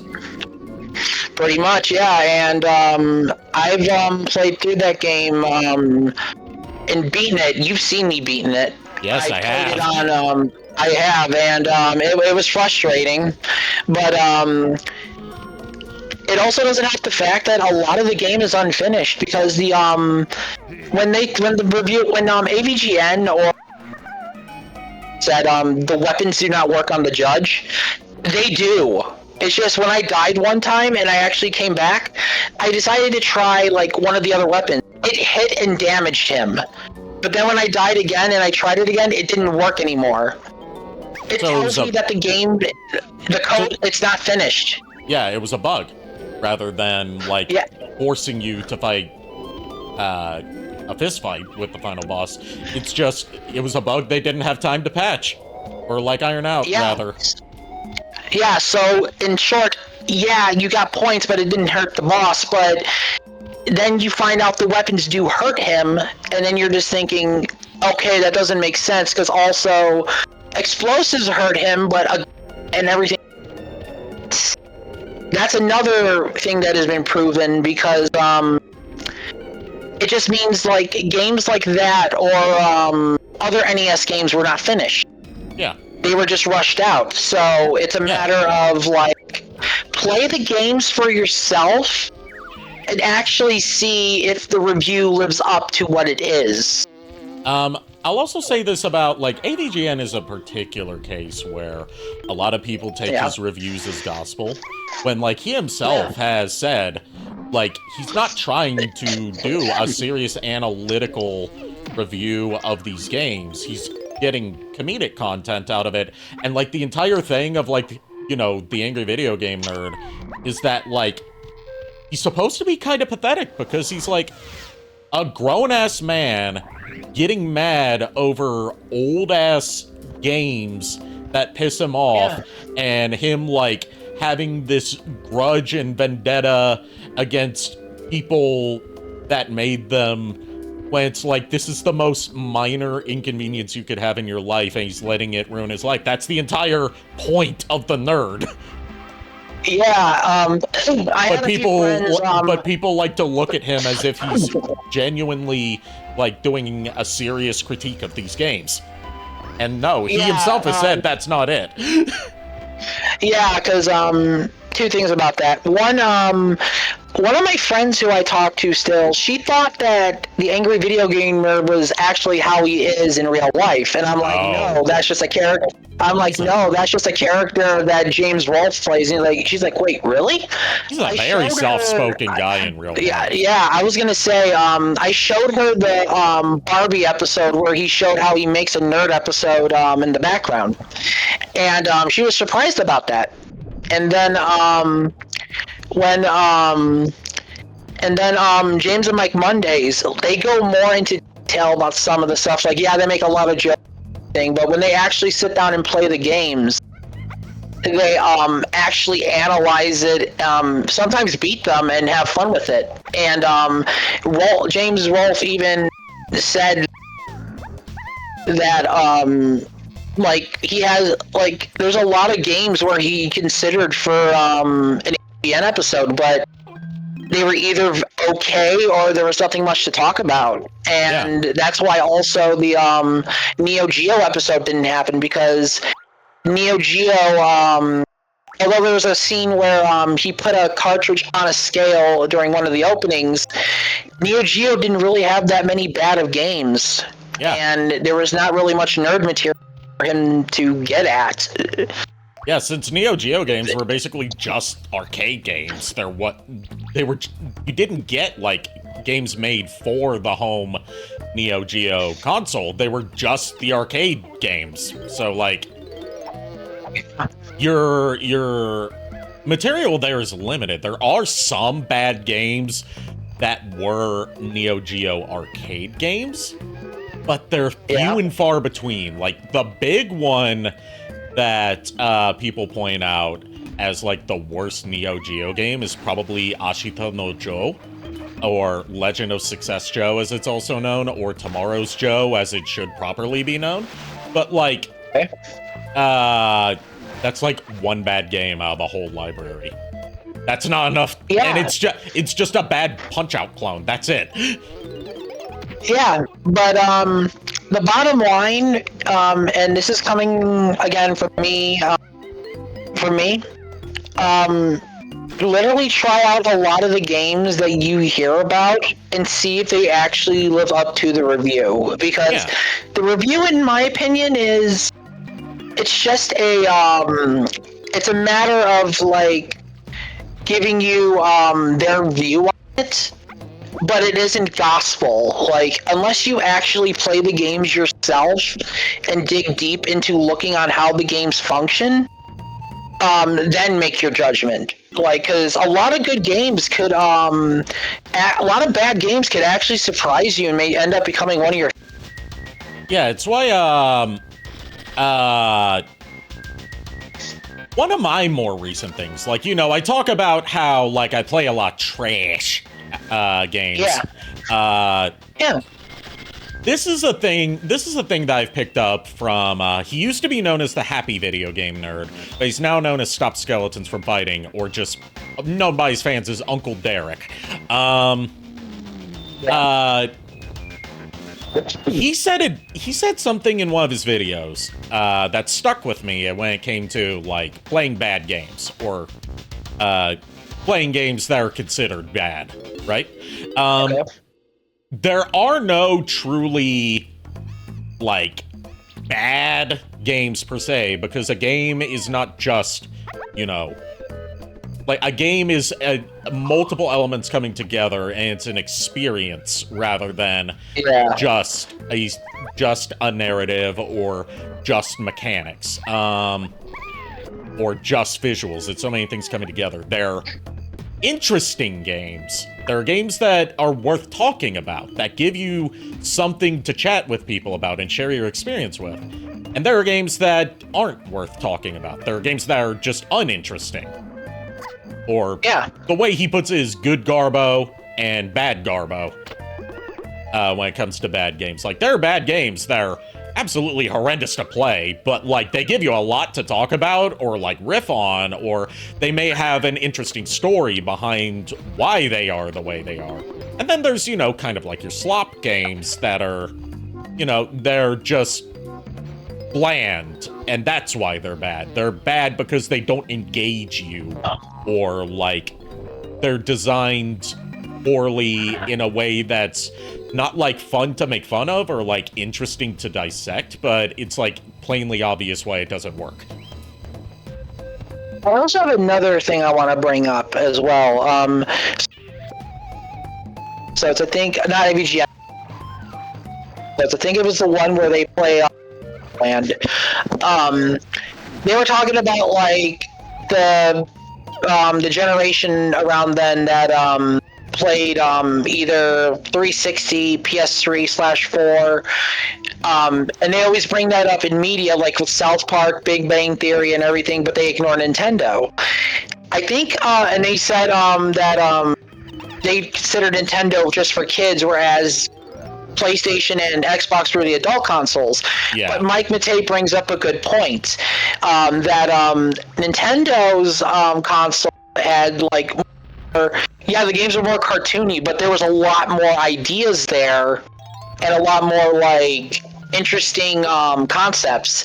I mean, we're not saying that Xbox and PlayStation can't have interesting concepts either, but a lot of people look at that as the adult consoles and thinking, like, if they think Nintendo is kind of a kiddie console, like, even when they said, like, they even said, like, Sega had a little bit of kiddie stuff, they miss out on a bunch of great games. And it's just like, it's just more so along the lines of people either wanting to play either a lot of first-person shooters or violent games, or looking at overly creative games. Mind you that those games can't be creative either, but cannot be creative either, but it's like really a matter of, like, how can I put it?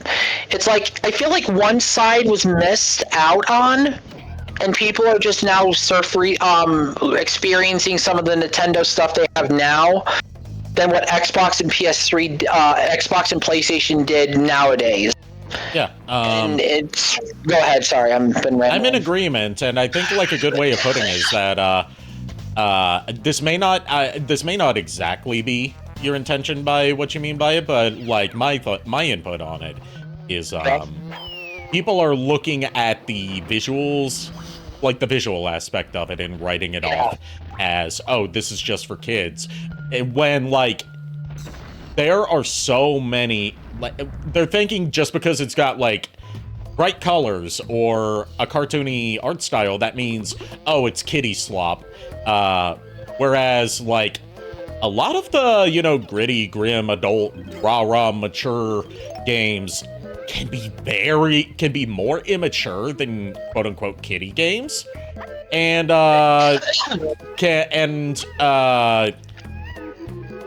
can be a lot less prone to experimentation or, like, interesting mechanics or engaging narratives or memorable experiences than a lot of stuff that Nintendo or similar developers do. And people write it, people write it off just because of how it looks rather than actually playing them. They think that just because something's bright and colorful and has a cartoony art style, I know I'm repeating myself, but that's the autism. Oh, you're fine. I've been doing the same thing. Don't worry. That means it's only for kids and that adults wouldn't enjoy it at all. When it's like, that's the same kind of thing that we see people pointing towards animation, where they say all animation is just for kids, when there's plenty of adult animation out there. Or just animation that's aimed at all ages instead of just one. And two, like, art style is just how it looks. It doesn't dictate everything about it. Like, a game can be realistic, can have a gritty, realistic style, and still,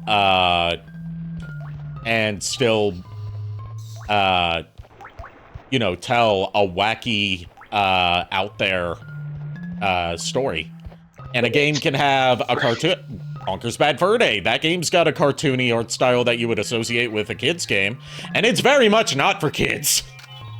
Yeah, pretty much. And, like, when I had my vision, I didn't play much of the, major shooters, high-end exploration games that were, like, Xbox and, PlayStation a lot more, because, like, yeah, I'm a Nintendo kid, I like PlayStation and Xbox, but I'm more drawn most of the Nintendo and Sega games because, like, I haven't played much Bayonetta.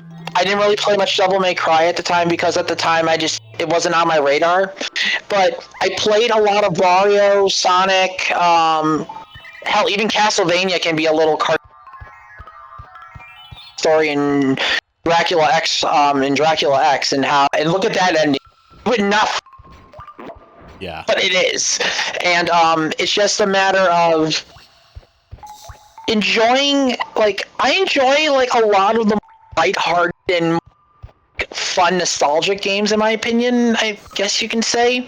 Yeah. But that doesn't mean I won't try anything else once. And I'm a 35-year-old who is, for crying out loud, who still loves the hell out of Mario, Pokemon, Sonic, and so on and so forth. It's just, like, I love those games because I love how creative and colorful they look. Yeah. That doesn't make me no less of a gamer than those who play a lot of Call of Duty or Fortnite or so on and so forth. I mean, look at Fortnite. Fortnite is very cartoony and very colorful, and yet a lot of people love that game and play it. Yeah. That's another example. Yeah.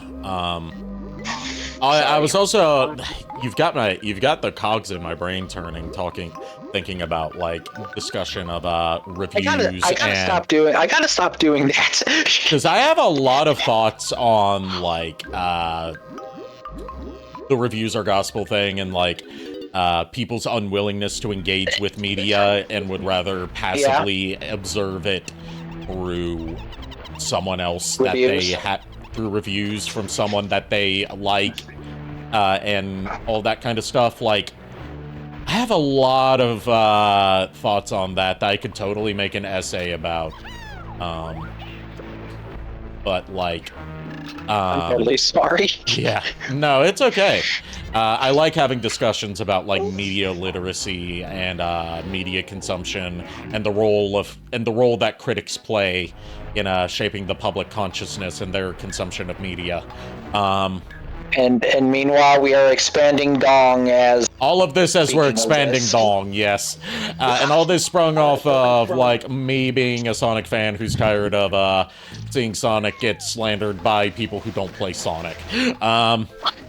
Yeah, it's just a lot to think about, and, we definitely could go on this, like, a lot throughout the stream while playing games, and I think, in a sense, that's also what makes streams a little more interesting. It's because, like, we come to play a game, and then we come into different, ways of speaking about different topics, like what we're just talking about now, and maybe in some way, everyone has their own opinion in, and it just starts a whole group conversation without us even knowing it. Yeah, this is the entire reason, one of the main reasons that I like to bring friends along to co-commentate with me, even if it's just me playing a game, is, like, not only does it, you know, lead to there being less dead air during segments where the game isn't giving me much to riff on, but, we can get on so many different kinds of tangents and talk about so many interesting topics that we all have our own thoughts on. Some that are shared, some that are contrasting with each other. And it just leads to some, like, very interesting discussions that we wouldn't get otherwise. And gives me a chance to, like, talk about stuff that I have... my own feelings on that otherwise I don't get to talk about with an audience. Sure, it's a small audience, but, like, an audience nonetheless. I appreciate you putting up with my rambles and my autistic hyperfixations. Well, I appreciate you all as well for putting... Like, even sometimes when I do the Pokemon voices the streams, but, like, example, on Monday when I Sonic Mega Collection and the nostalgia for that turned into something. Yeah. Or talking about the D&D stuff with you for it, JKR. Miles has been getting a lot more into it. Yeah, he's coming out of his shell on that. Yeah, and it's just I feel like in a way, like, in my opinion, it just makes things a lot more better. Yeah. And honestly, I do have your streams. Like, honestly, it's been like a year now since I've Yeah, it's been like. And it just feels like I've been here like longer than that. So I do appreciate you like having me on, despite me going on tangents and breaking into random ass character voice.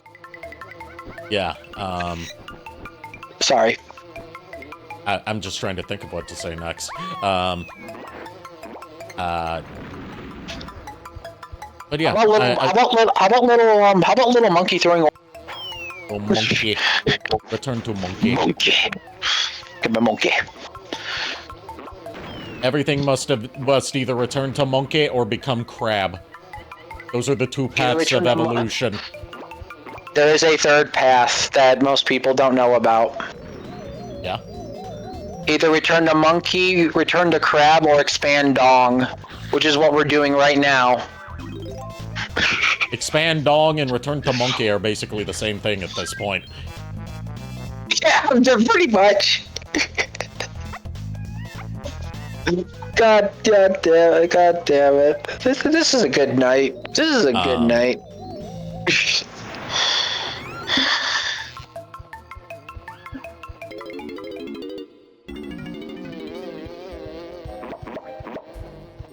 But, yeah.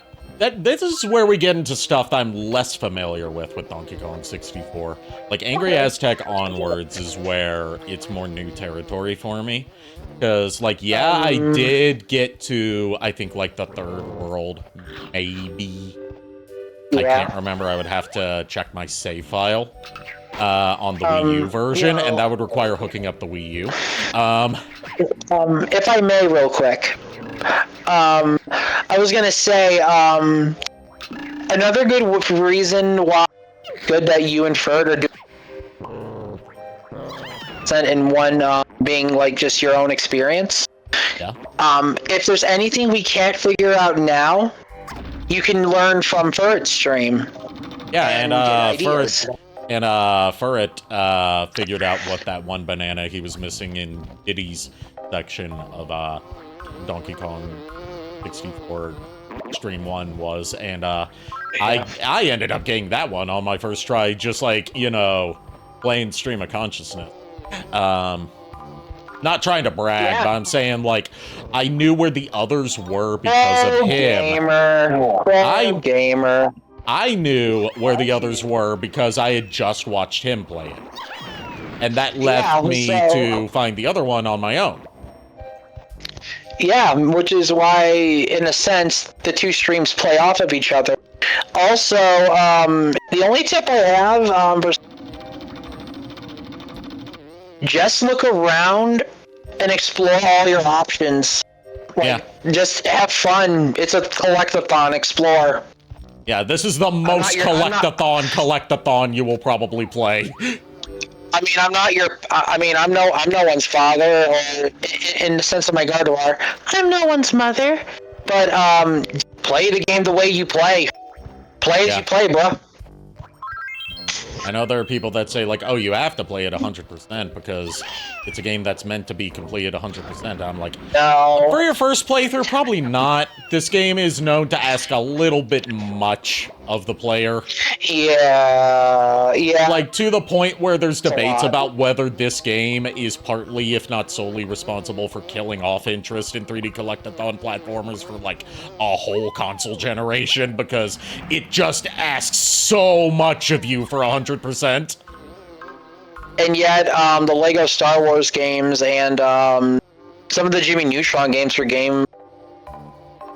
Yeah, the Jimmy Neutron games tended to go for collectathon platformer aspects, but they didn't ask nearly as much of you as Yeah. No, DK64 was way too big, but in a sense, in a way, I feel like, in my opinion on this matter for DK64, 101% is truly the way it's meant to, if you have the time to sit down and do it. Yeah. But if you are just here to have fun and experience the game, playing it non-1% is a legitimate way too. It's just a matter of how badly do you want to see the secret ending, and how much does 101% truly mean? Meanwhile, for like some collectathon platformers that I can reasonably comfortably 100% complete, is the original Spyro trilogy.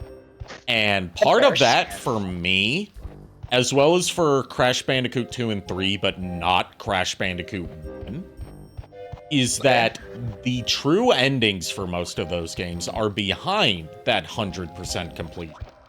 So it really does, like, demand of you 100%, or you're not getting the full experience.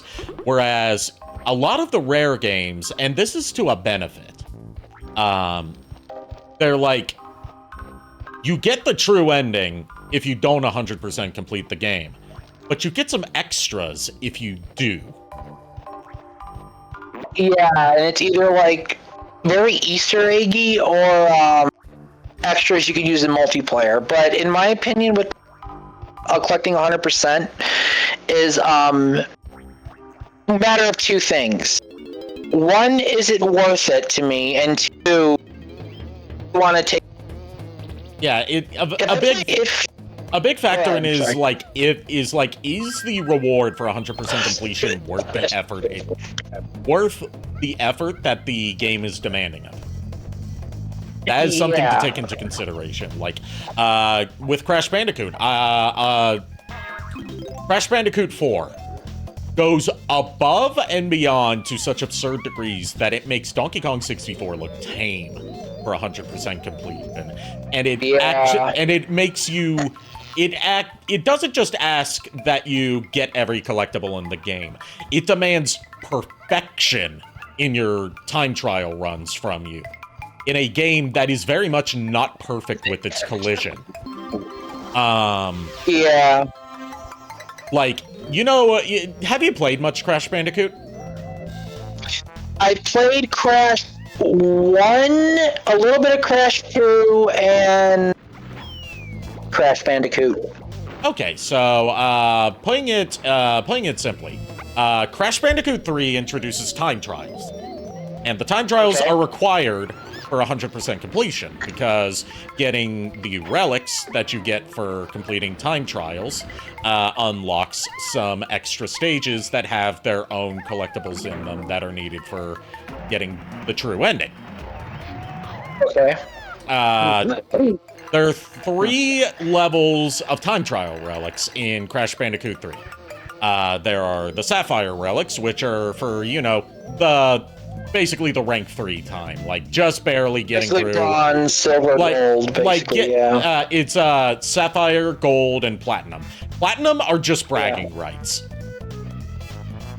Okay. Gold is like, if you get all of them, you just get an extra gem after the 100% completion that gives you 101% as another bragging right. But all you need to get the 100% ending and 100% completion is the Sapphire relics. So all you have to do is get through with, like, the minimum time for each stage.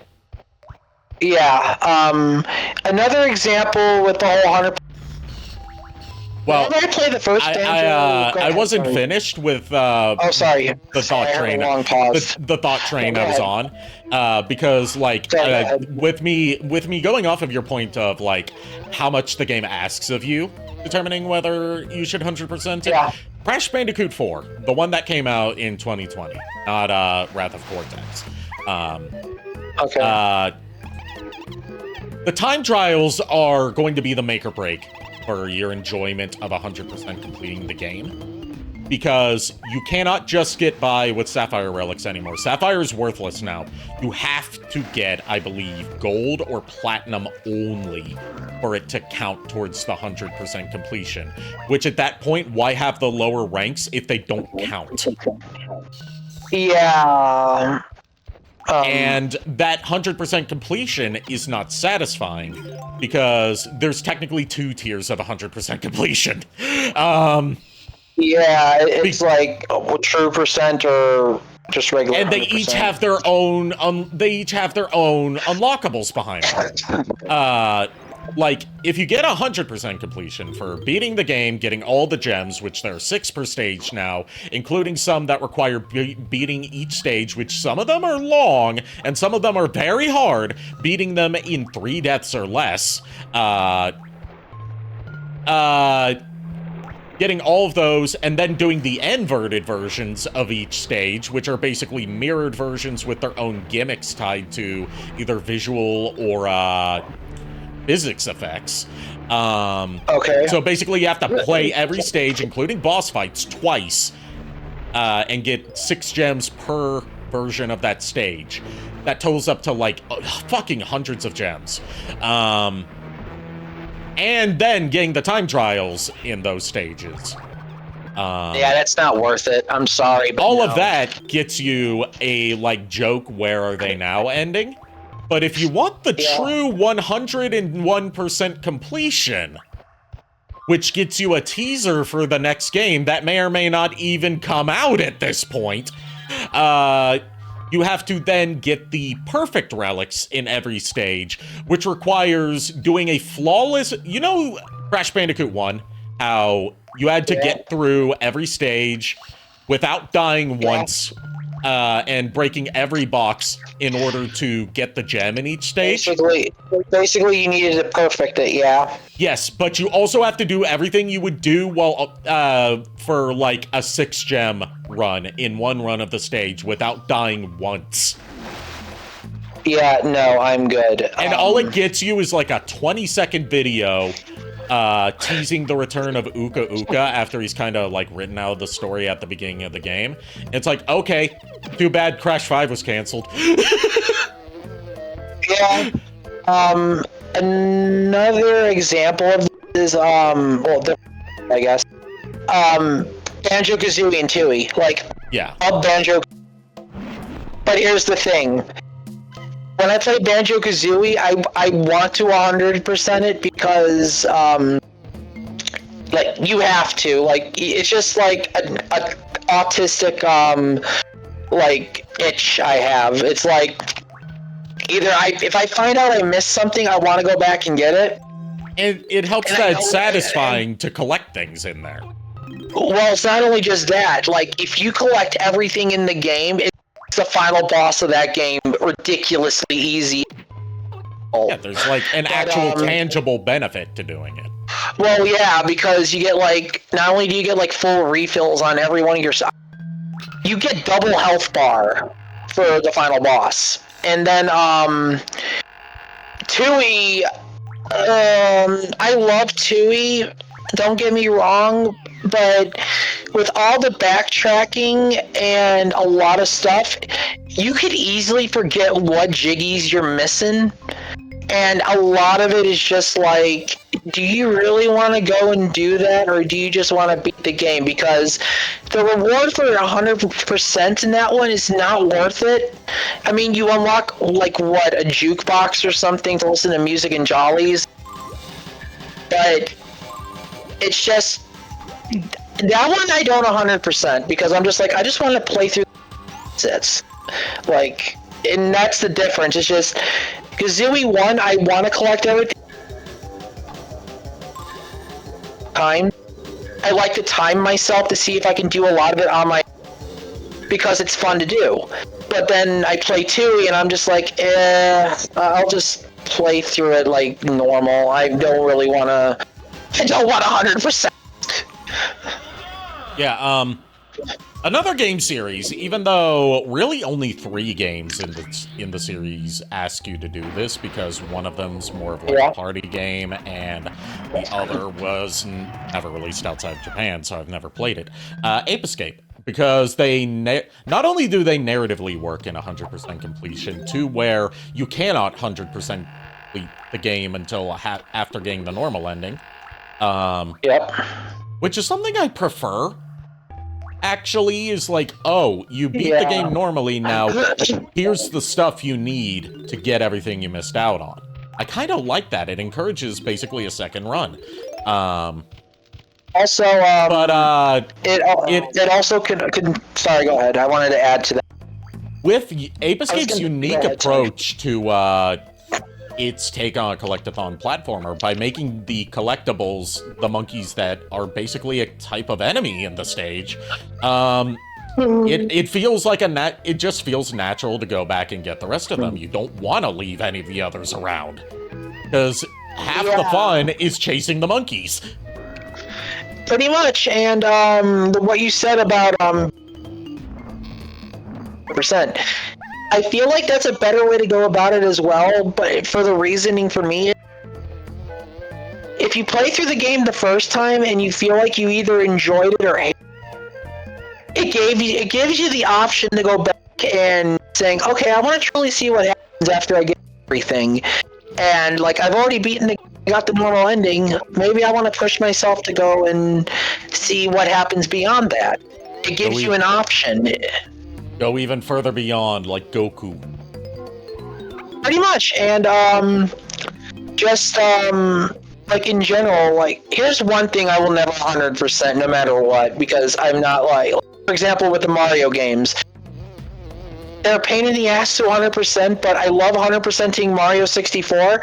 I hate 100%ing Sunshine. Yeah, Sunshine's one of those games where not only does it ask too much of you with the blue coins being required, but also the reward is not worth it. It really isn't. I mean, it's cute, but it's not. My main issue with the with the points thing is they give you a checklist if you buy the guidebook.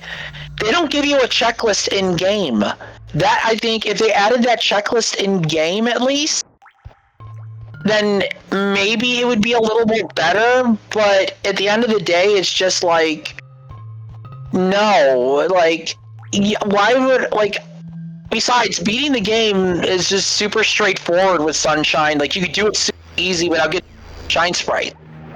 And Mario 64, like, yeah, you don't have to get every power star, but the moment you start collecting all the stars in one stage and you see your completion screen, it makes you want to go back and do more. Because it's like you're exploring a lot of games. Plus, again, back with the whole Mario Sonic debate. Mario in 64, in my opinion, was the best Mario has ever felt being controlled, even more so than Odyssey. And I'm saying this as a Mario fan because Mario 64 like everything, every star you can get can be done through pure movement. There's no one defined way to get a star. You can always break the game a little bit, have fun with it, explore new ways to get stars. And it's just because Mario is just so much fun to move. The camera may not be good, but Mario being controlled the way he does on the N64 makes up for it. Like, it really feels like you don't have any limitations on what Mario is capable of. Yeah, and it helps that you don't, like, this is more so a thing that, like, later 3D collectathon platformers did. I feel like Rare pioneered this. Rare did, yeah. And this is something that, it's a take it or leave it thing, like, more a preference based thing rather than one's empirically better than the other. But with Mario, you know, aside from the special caps, you have your entire moveset unlocked at the beginning. Yeah, pretty much, yeah. Whereas in a lot of other 3D platformers, you start out with like a basic moveset, and then to get everything else, like there's always going to be stuff out of reach. For example, in like Banjo-Kazooie, just until you unlock those moves from bottles. Yeah. Which inherently means you're going to have to backtrack at some points. Whereas with Mario, like, the only times you need to backtrack are, like, for those sections that require special caps. Otherwise, you can usually you can even do stars out of order in that game, which a lot of the other Mario games don't even let you do. Pretty much. And with Banjo-Kazooie and Tooie, going back to that for a minute, in Tooie, you definitely have to backtrack to every world at least once. There's only one world in Tooie you don't have to backtrack at all, and you can get all the Jiggies in the final world. Whereas in Kazooie, the only time you ever backtrack is between Gobi Valley and Free, which is like stage 5, stage 6. And the rest of the game, you can get the rest of the Jiggies in one go. Like, you don't backtrack really as much in Kazooie as you do Tooie. And that's another reason why I like percenting Kazooie, because like, you can just grab everything in one go, and if you understand how the game works, you can do it pretty quickly. Yeah. Like, there's a reason there's whole speedrunning communities for these games. Definitely. Like, despite everything, and like getting true 100% on everything, like with DK64, yes, getting 101% is the true way to play DK64 if you are a completionist. Aside from that, there is no true way to play it. You can play it to your heart's content and explore, hence why collectathons are collectathons. You collect things, you see the world, and you experience the game through your own perspective.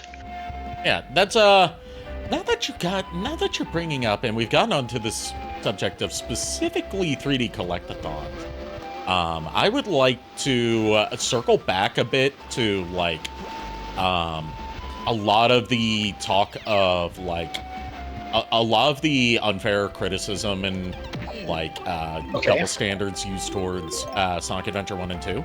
It's that they are comparing two different kinds of platformer to each other.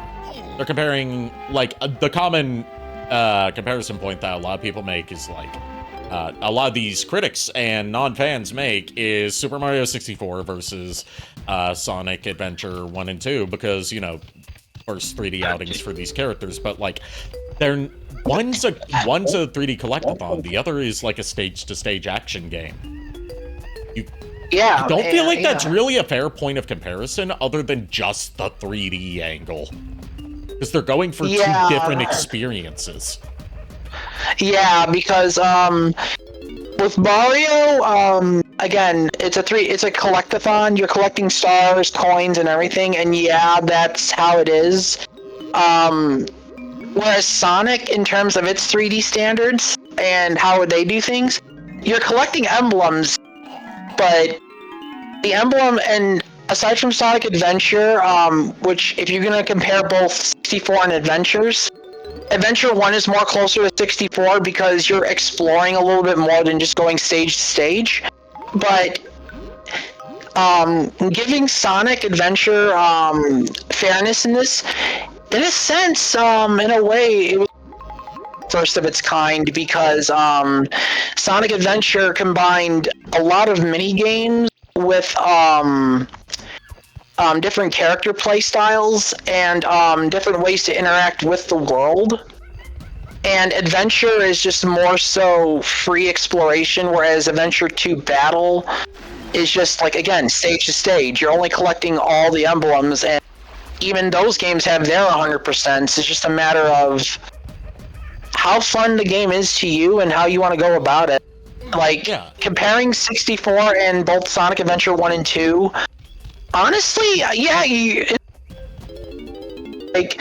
looking at two really different games, despite both of them being 3D exploration and some stage-to-stage elements. It's just, really, if you look at both games, honestly, like, truly play them side by side to see what similarities, and you'll find a lot more differences. Yeah, like, I say this as someone that's played so fucking much Sonic Adventure 1 and 2. Across almost every single version of them that exists. Yeah, I'm same way, don't worry. The only one I haven't played is, like, the Japanese original 1998 version of Sonic Adventure 1. That's about it. God, I need to, I want to experience that, but I unfortunately cannot.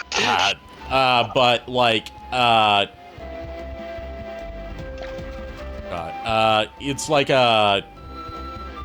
it's a case of like what their intent for how they were trying to transition to 3D was, which is like you look at the development notes and like developer interviews for people that worked on Mario 64, like you talk to Shigeru Miyamoto about the design process for Mario 64. He's like, well, we wanted to do, our initial idea was just to do Mario in 3D, where you could reach a flagpole at the end of the stage, but then we realized that that wouldn't make for a good gameplay, more or less.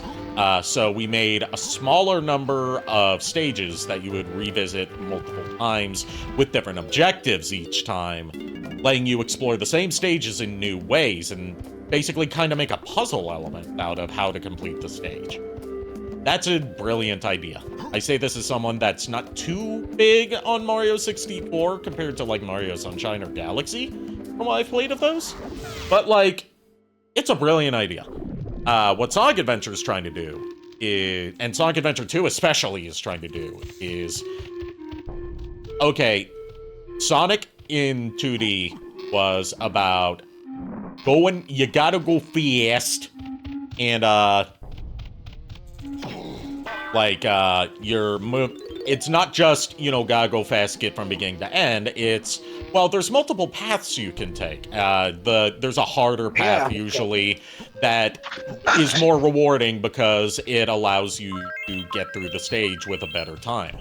Now, what if we did that, but in 3D?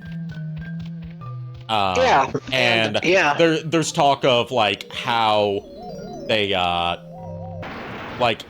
designed Sonic's moveset in 3D space, especially. Oh, Derp Squishy's here. Hello. Hey, Derp. And also James is back. Welcome back. You caught us on a tangent about. You caught us on a long-running autistic hyper-fixated tangent about 3D platform and a whole bunch of other topics. Check out the VOD for the whole thing when it goes up in a couple days.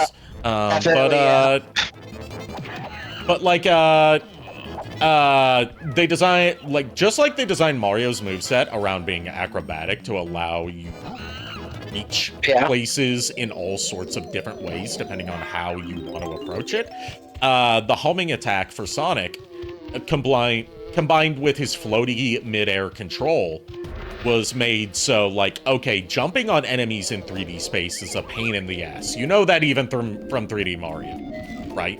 Oh yeah, definitely. Because with how Mario is in the game, it's easier to fight them with acrobatics and like his kicks and punches than it is jumps. Because like in my opinion, it feels like the collision's a little harder to like land. Whereas with Sonic, as you said, the floaty jump and then the homing attack, it works because it gives you a chance to aim your homing attack, and then Sonic can go really, really fast with the momentum of the homing attack. And I feel like without that, I feel like Adventure would not be as playable as it is. Same with Mario and his acrobatic moveset, because a lot of people look at the homing attack as like, oh, it's just a thing that the game does that forces you to do to attack enemies, and like, I don't know what it's locking onto, and it locks onto the wrong thing all the time. I'm like, well, you're rushing it.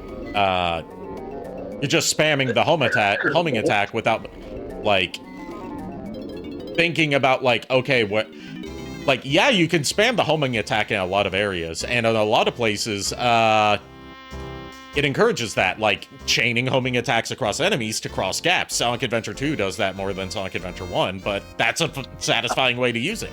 If I may, go ahead, finish. I wanted to add my 2 cents on the homing attack thing. But you were spot on with what I was trying to say, is that the entire point of the homing attack is to nullify the problem of trying to land on enemies in 3D space by having it automatically target and complete that gap in distance for you, even though you still can jump on enemies to kill them.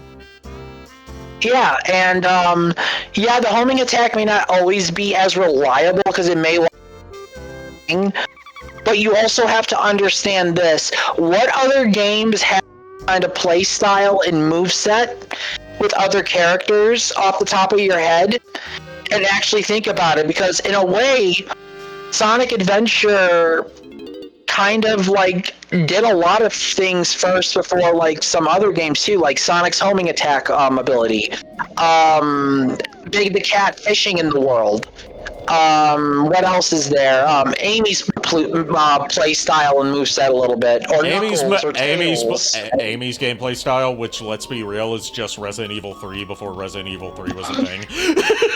Yeah, but another thing, but what made it fun for her, and this is my opinion, I enjoy Amy's playstyle because it's you actually utilize her hammer with some of your abilities. I mean, yeah, it's impractical, but it's fun to do because you want to test what limits her hammer can do, and you learn that, oh, she can jump super high and bypass a lot of stuff that she can't normally do. Yeah. I would argue that she has some of that acrobatic gameplay style that you would get from Mario, usually, in Sonic Adventure. Yeah. Yeah, she does. And, like, back then when people first played Mario 64, before people said it was, like, one of the... Yeah, there was a lot of jank. Like, people were not used to this kind of gameplay style. And, even with the new generation exploring these new games now with like Switch Online and the constant re-releases of Sonic Adventure and Adventure 2, it to them, they're not playing the same way they did, and that's not exactly a bad thing, but they're not experiencing they're experiencing all this for the first time. With how many years have we all like played these kind of games? This year marks 30 years of Super Mario 64, and this year is the 25th anniversary of Sonic Adventure 2. Yeah, so we have at least 30 or 25, like at least 30 years total collective experience. Whereas a bunch of the newer generation is witnessing what we've all witnessed for the first time back in like 96 to 2000. Yeah. And I can say this as someone that's introduced younger generations and seen them firsthand play games like, not just, you know, Sonic Adventure 1 and 2, but stuff like Crash Bandicoot, like Spyro the Dragon, like Mega Man Legends, these like early pioneering 3D games. They've had the benefit, and I'm not saying this is like, we're so much better than insert generation here. I'm not about that generational warfare thing, unless it's about us uniting against the boomers. But like, they have the benefit of getting into gaming long after all this stuff's already been figured out and solidified how it's supposed to work. Yeah, we basically we were, if we all look at it, we were there during the pioneering age of 3D gaming. Yeah. We were actually there. Yeah, we were there for that. The Millennials and Gen X were there for that first era of 3D video gaming, and all the trials and tribulations that came with people trying to figure out how the fuck is 3D gaming supposed to work. I was gonna say, a game that I brought up a couple times on stream, Mansion of Hidden Souls, the game that you said you have, that I want you to try. Yeah. One thing I love about that, and this is me, I love how the old, rustic, 3D graphics are in that game, because it reminds me of, like, when I've experienced a Windows 95 or 98 computer for the first time. And I find old graphics like that interesting because, like, nowadays you look at everything, it looks polished and everything. Sometimes it's good to go back at some of that jank and see, like, what it truly was before we got what we have. Yeah, I will say, as someone, you know, that has studied game development and done some work on, taken some classes for graphic design for, like, UIs, for example. Yeah. Like 90s era, like the sort of what's now seen as like an iconic retro style of like low poly stuff, Windows 95 and 98, and use that kind of thing, was people working within very strict limitations of what hardware could allow at the time, because we were still in the era of like hard drives were just now becoming commonplace thing on home computers. Like back in the day, back before our time, you didn't get a computer with a hard drive unless you were rich. And if you were buying the biggest hard drive out there at the time, it would be like 1 megabyte of storage. That's nothing nowadays. Yeah.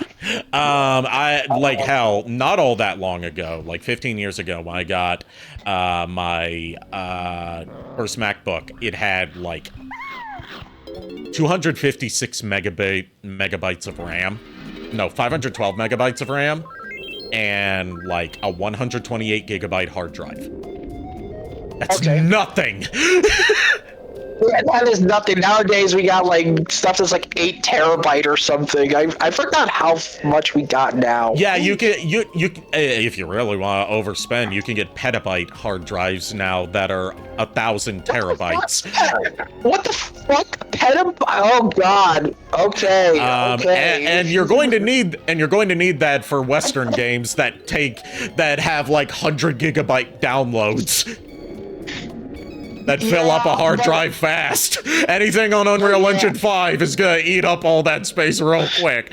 But, like, the point is, like, a lot of that iconic visual style that we associate with 90s tech and gaming was people working within the limitations of what hardware of the time could allow, rather than a deliberate style that they were aiming for. And we've romanticized it in the time since as something that just looks very aesthetically pleasing. But, like, and that's because it's so easy nowadays to achieve something much higher fidelity with a lot less time and work and money spent on it. Because nowadays, like, Unreal Engine is free for you to use to your pleasure, as long as you're not like, you know, commercially releasing something on a large scale, or like Unity is another one like that. Both of those give you all the tools you need to make something very aesthetically pleasing, with a lower barrier to entry. Versus back in those days where every game, let alone every company, every game had to have its engine built from the ground up just for that game. Yeah, and there's a game has an interesting perspective because it's like it goes 3D then into 2D. Bram Stoker's Dracula for Sega CD. I played it when I got it, and I find the graphics of like the castle and the scenery interesting, as well as the music and how the game is played. I mean, mind you, the is nowhere by means a perfect masterpiece. God, no, that game is hard as hell.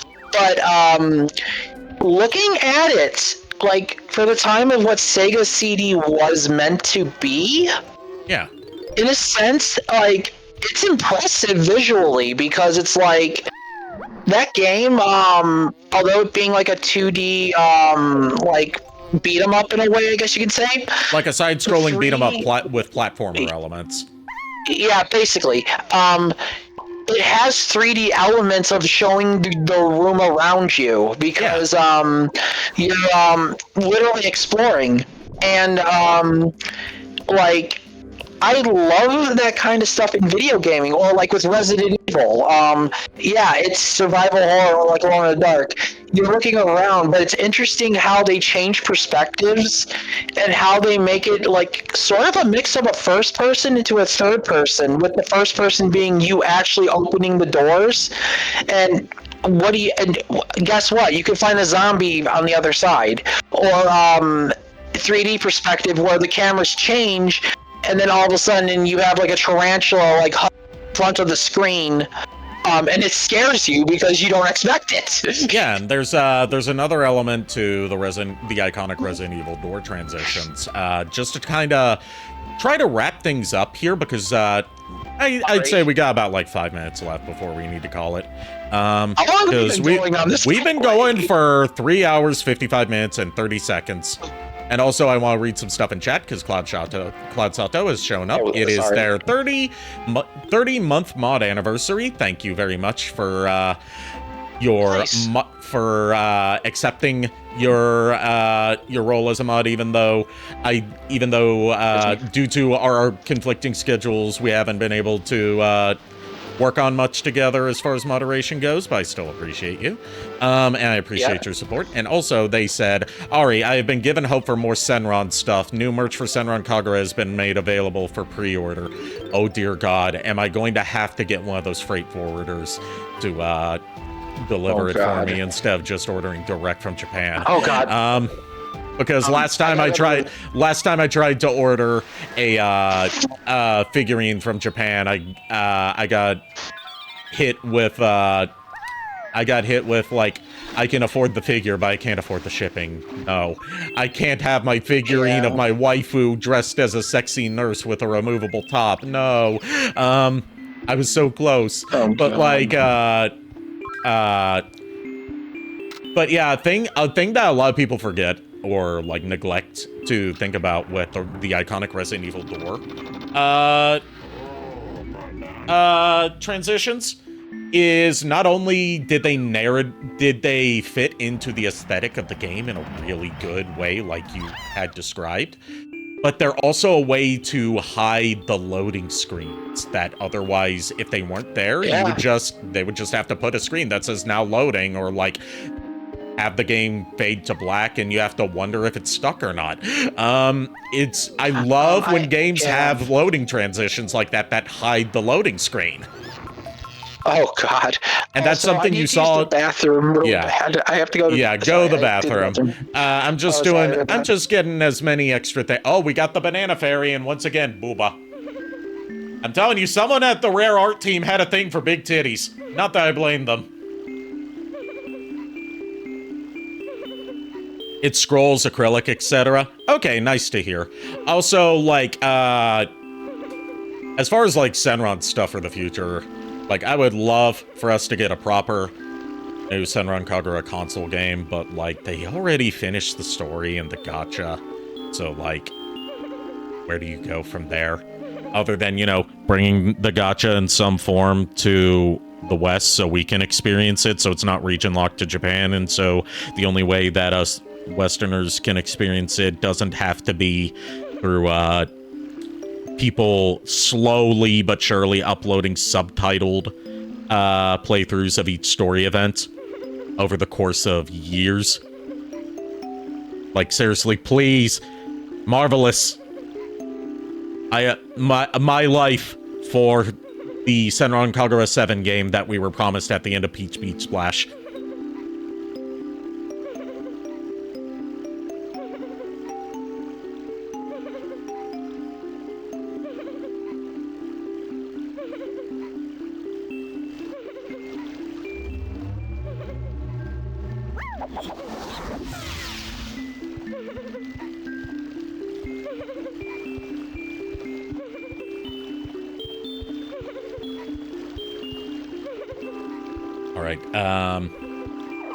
I'm not gonna lie. While I was like leaning into the mic for the added, you know, for the added effect to my ramble there, I missed out on what the controls for what we just got.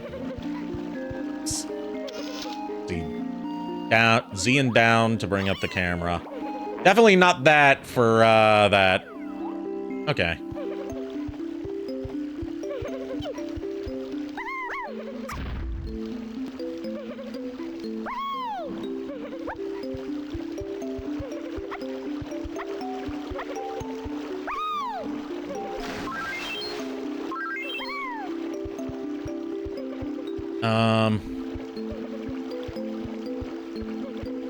Basically, we have a side quest that involves taking photos of voluptuous banana fairies. I'm not opposed to this.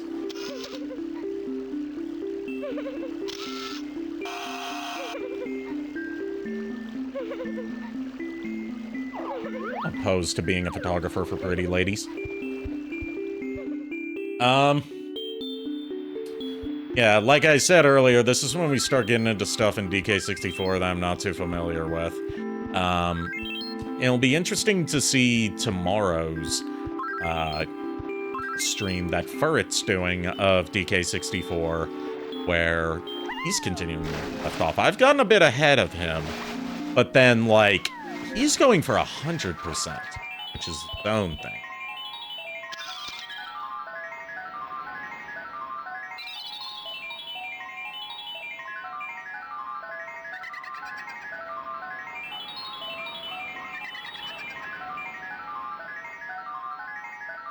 Oh boy, we're playing. It's like playing Pokemon Snap.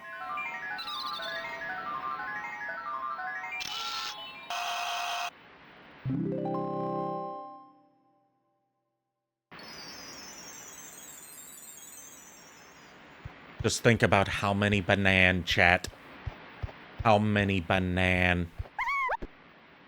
Where'd the music go? This is uncomfortable. Music, hello? Okay, there we go. That was kind of ominous. And it's gone again. Okay, I guess certain spots just kill the music. And we got an ad break going on now, so I will at least keep going until the ad break is over and Nico is back. So we can properly send off the stream and, raid. And, you know, inform chat of what they should spam to, the raid target.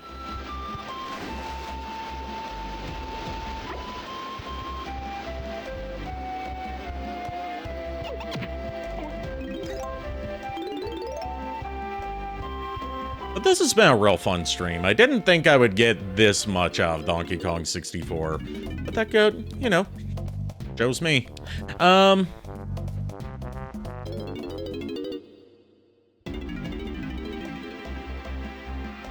Here, I was just thinking we would be like I'm all back, in. sorry. Welcome back. I just unlocked the camera for TinyCon.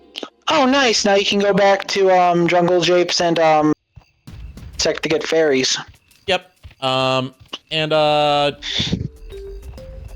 yeah, I was just saying, like, I didn't think I would get this much fun out of Donkey Kong 64. Like, not that I thought it was going to be boring, but like, I've gotten this much mental stimulation out of this stream in particular, with Donkey Kong 64 of all games being the conduit for it. I think in a way it's like the game is like a very big collectathon. I think it's to the point where it's a game where you play, you could turn your brain off a little bit and just have a conversation while having fun, and then you notice when you look back at the game, oh, I'm already this far. What you're saying is I should do an ASMR stream of Donkey Kong 64. I mean, why not? Look how much I'll tell you why not, because I'm the wrong person to do ASMR. I have no ability to control the volume of my voice. That's not what I meant. I'm just teasing you. I know, I'm just saying, like, we've had a long conversation about, like, games being like if games are really as bad as they are, some games, to comparing Mario and then like Sonic Adventure 1 and 2, we finding out that both games are very different, and just having a discussion about like gaming graphics and stuff that was like in the 90s in general. It's like, in a way, it's sort of like a podcast. Yeah, you're right. Yeah, just gonna see if I can find like any last minute things here before I end stream now that the ad break is over. Yeah, like maybe you can get some. I know you can get at least a couple banana fairies in Jungle Japes before anything. Now that you have the camera. Yeah, I got one of them in DK Isle. There's one in the tunnel leading to Ramby. I know that much. I don't know if it's blocked by a gate. There's one in there, and there's one in another area I came across, but I didn't have the camera yet.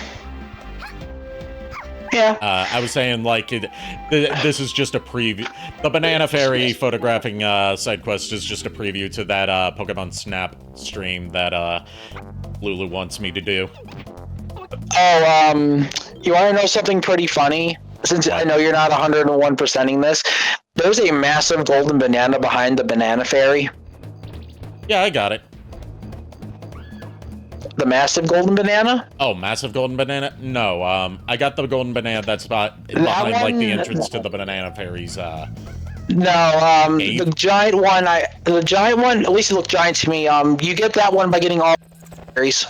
Oh, okay. I was just saying, like, there's like either 4 or 2 in each stage. I was saying earlier, like, you know, a side quest where I'm tasked with taking pictures of voluptuous fairies that giggle playfully. Like, I'm okay with this. Not much of a problem. Yes, but... DK Isles exclusive, voluptuous, bouncy, banana fairies that giggle, flirtingly at you. Yep, that's definitely something to take a picture of. Yep. I mean, what can I say? I like tits. Honestly, I'm not gonna lie to you, same.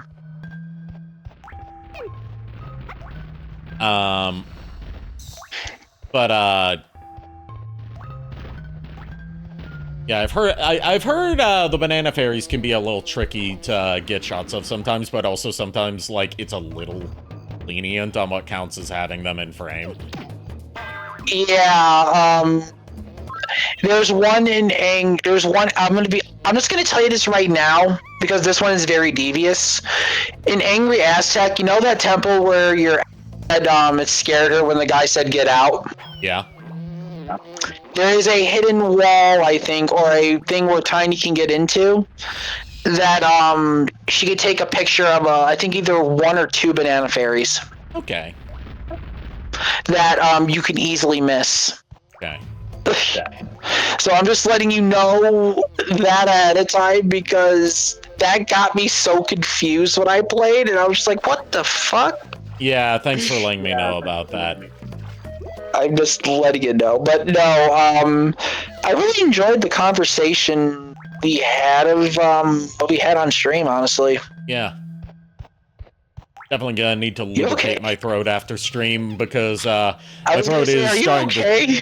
my throat's starting to strain a little bit just from how much talking Mine I've done too. today.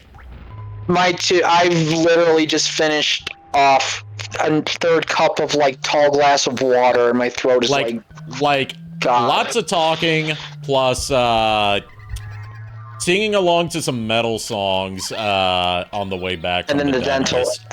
Yeah. And then The dentist in general. dentist in general. Thankfully, it wasn't too bad. No Well, that's fillings good. needed. Thankfully, just need to have my root canal touched up, which I've got an appointment scheduled for that on the 24th. So that'll be fine. Okay. And I'm out of water.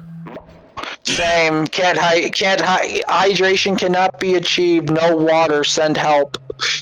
Hold on. Am I out of water? No, I'm not. There we go. Let me check if I'm actually out of water. I mean, I've got water no. bottle. I've got like a 24 pack of water bottles down here with me, but I like to drink out of a large straw included cup. Yeah. Rather than just chugging water bottles, because it helps me pace myself. So it helps me pace myself, and also my autistic brain is like, I like straws. No, that's valid. That is valid. But no, I was just worried because I know like you're getting tired because of the stream as well. And also because throwing up earlier. Well, yeah, I was just making sure you like weren't annoyed with me like blabbing a lot. Oh no, I've enjoyed this. Okay, I'm just making sure. I enjoy having spirited discussions about nerdy subjects. Oh no, I do too. Also, you get a sneak peek at a few things when we Vert stream tomorrow. Yeah, so, check out Nerd E for its stream of Donkey Kong 64 tomorrow. I will be co-commentating on it as well. He doesn't stream for as long as I do, so he's a bit behind where I am currently, because I wasn't expecting to get this far, really. But he's going for a 101%, whereas I'm just going for average completion. Any percent to 101%. But well, the other reason why we also got far as well is because we weren't paying much attention to the game, and more so just talking about things while the game is being played. Yeah. Which I find funny, which is amazing. Just kind of like a Zen state. Not like a Zentreya state, but like, you know... Oh god, no. Oh, no. But I was gonna say, I feel like this game is more of a vibe game. Like, it's a game you just play to vibe. Yeah, when you're not going for 100% completion. God, no. No, 101% again. Only way to play the game if you're dedicated. But both ways, it's still fun. Yep. Oh boy. And God, there was something I wanted to say earlier, and I can't remember when it was or what it was. I just remember that time, it'll come back to you. just remember that it was. What?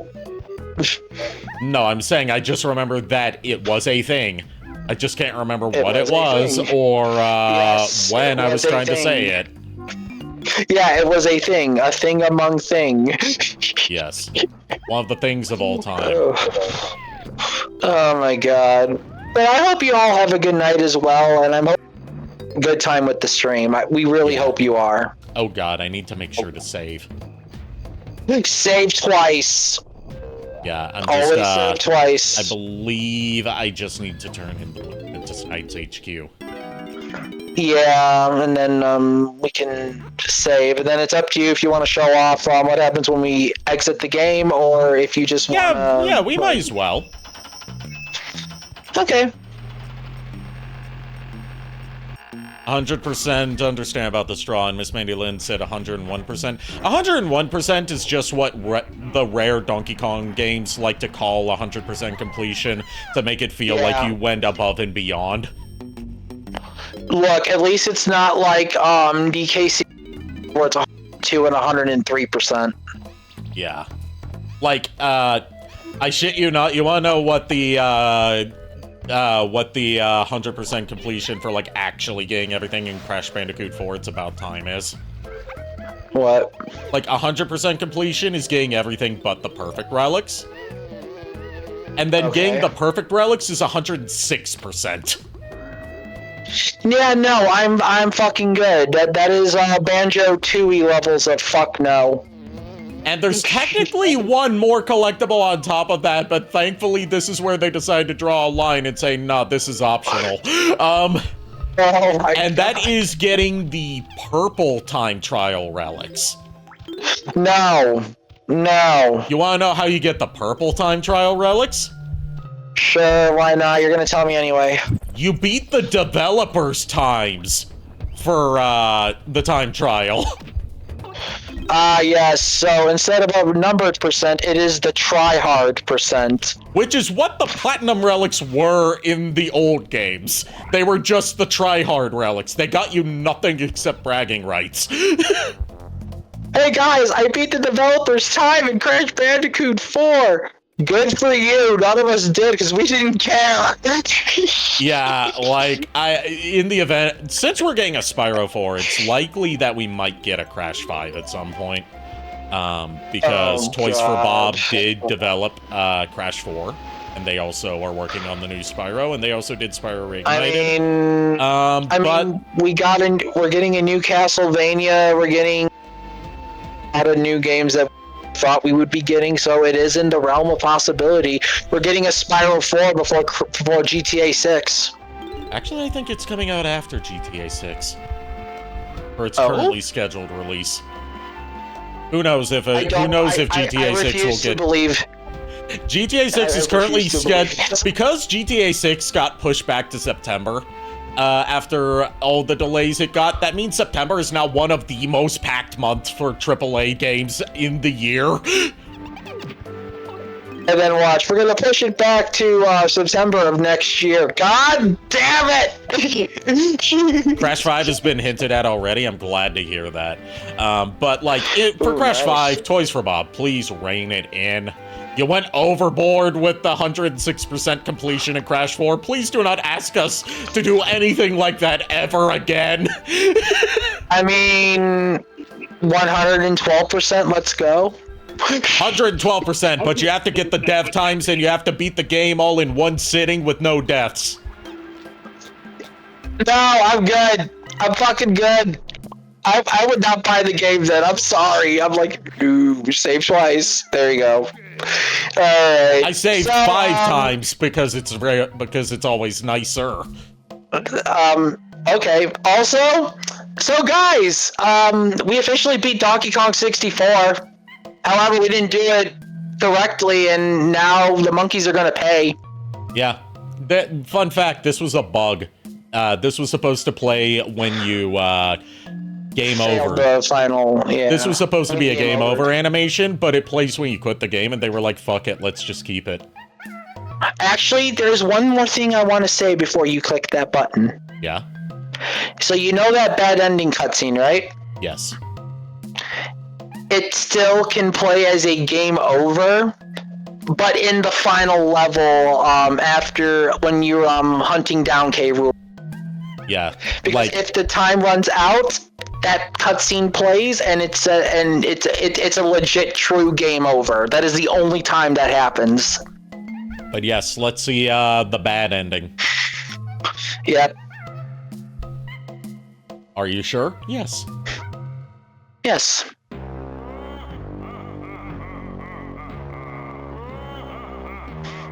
Maniacal laughter. And now things go boom.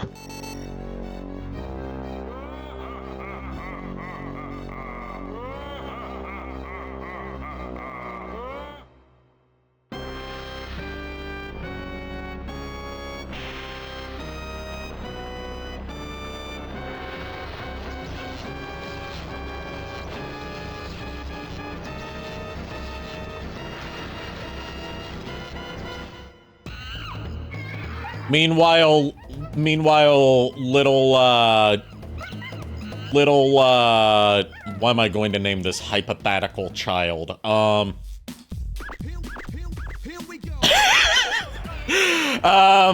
Little Kevin is like, Mom, why'd the game just tell me that I lost and show me the island about being destroyed when all I had to do was just go do homework? Why is the game punishing me?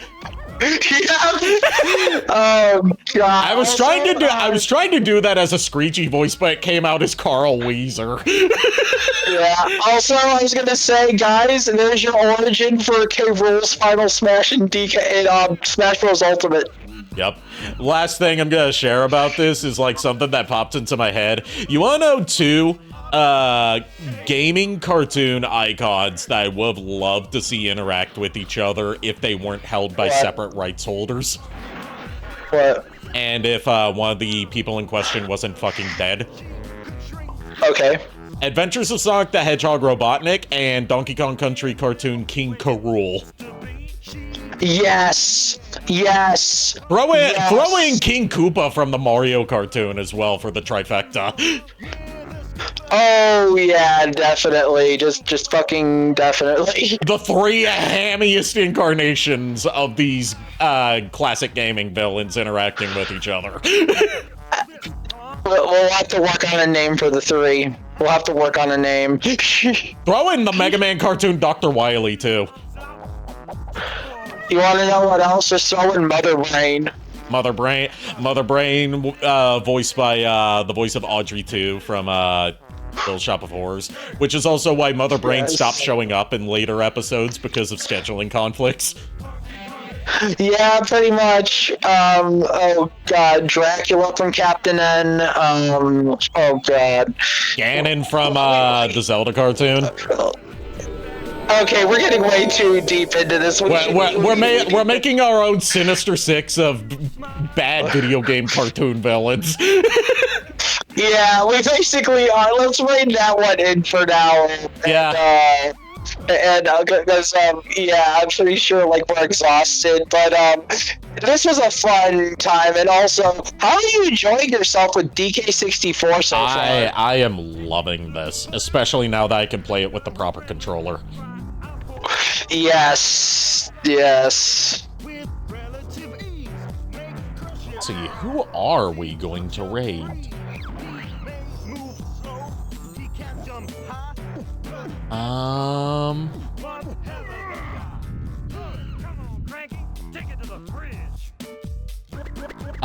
We are going to raid my favorite femboy, Dominic Bites, playing Fairy Fencer F Refrain Chord.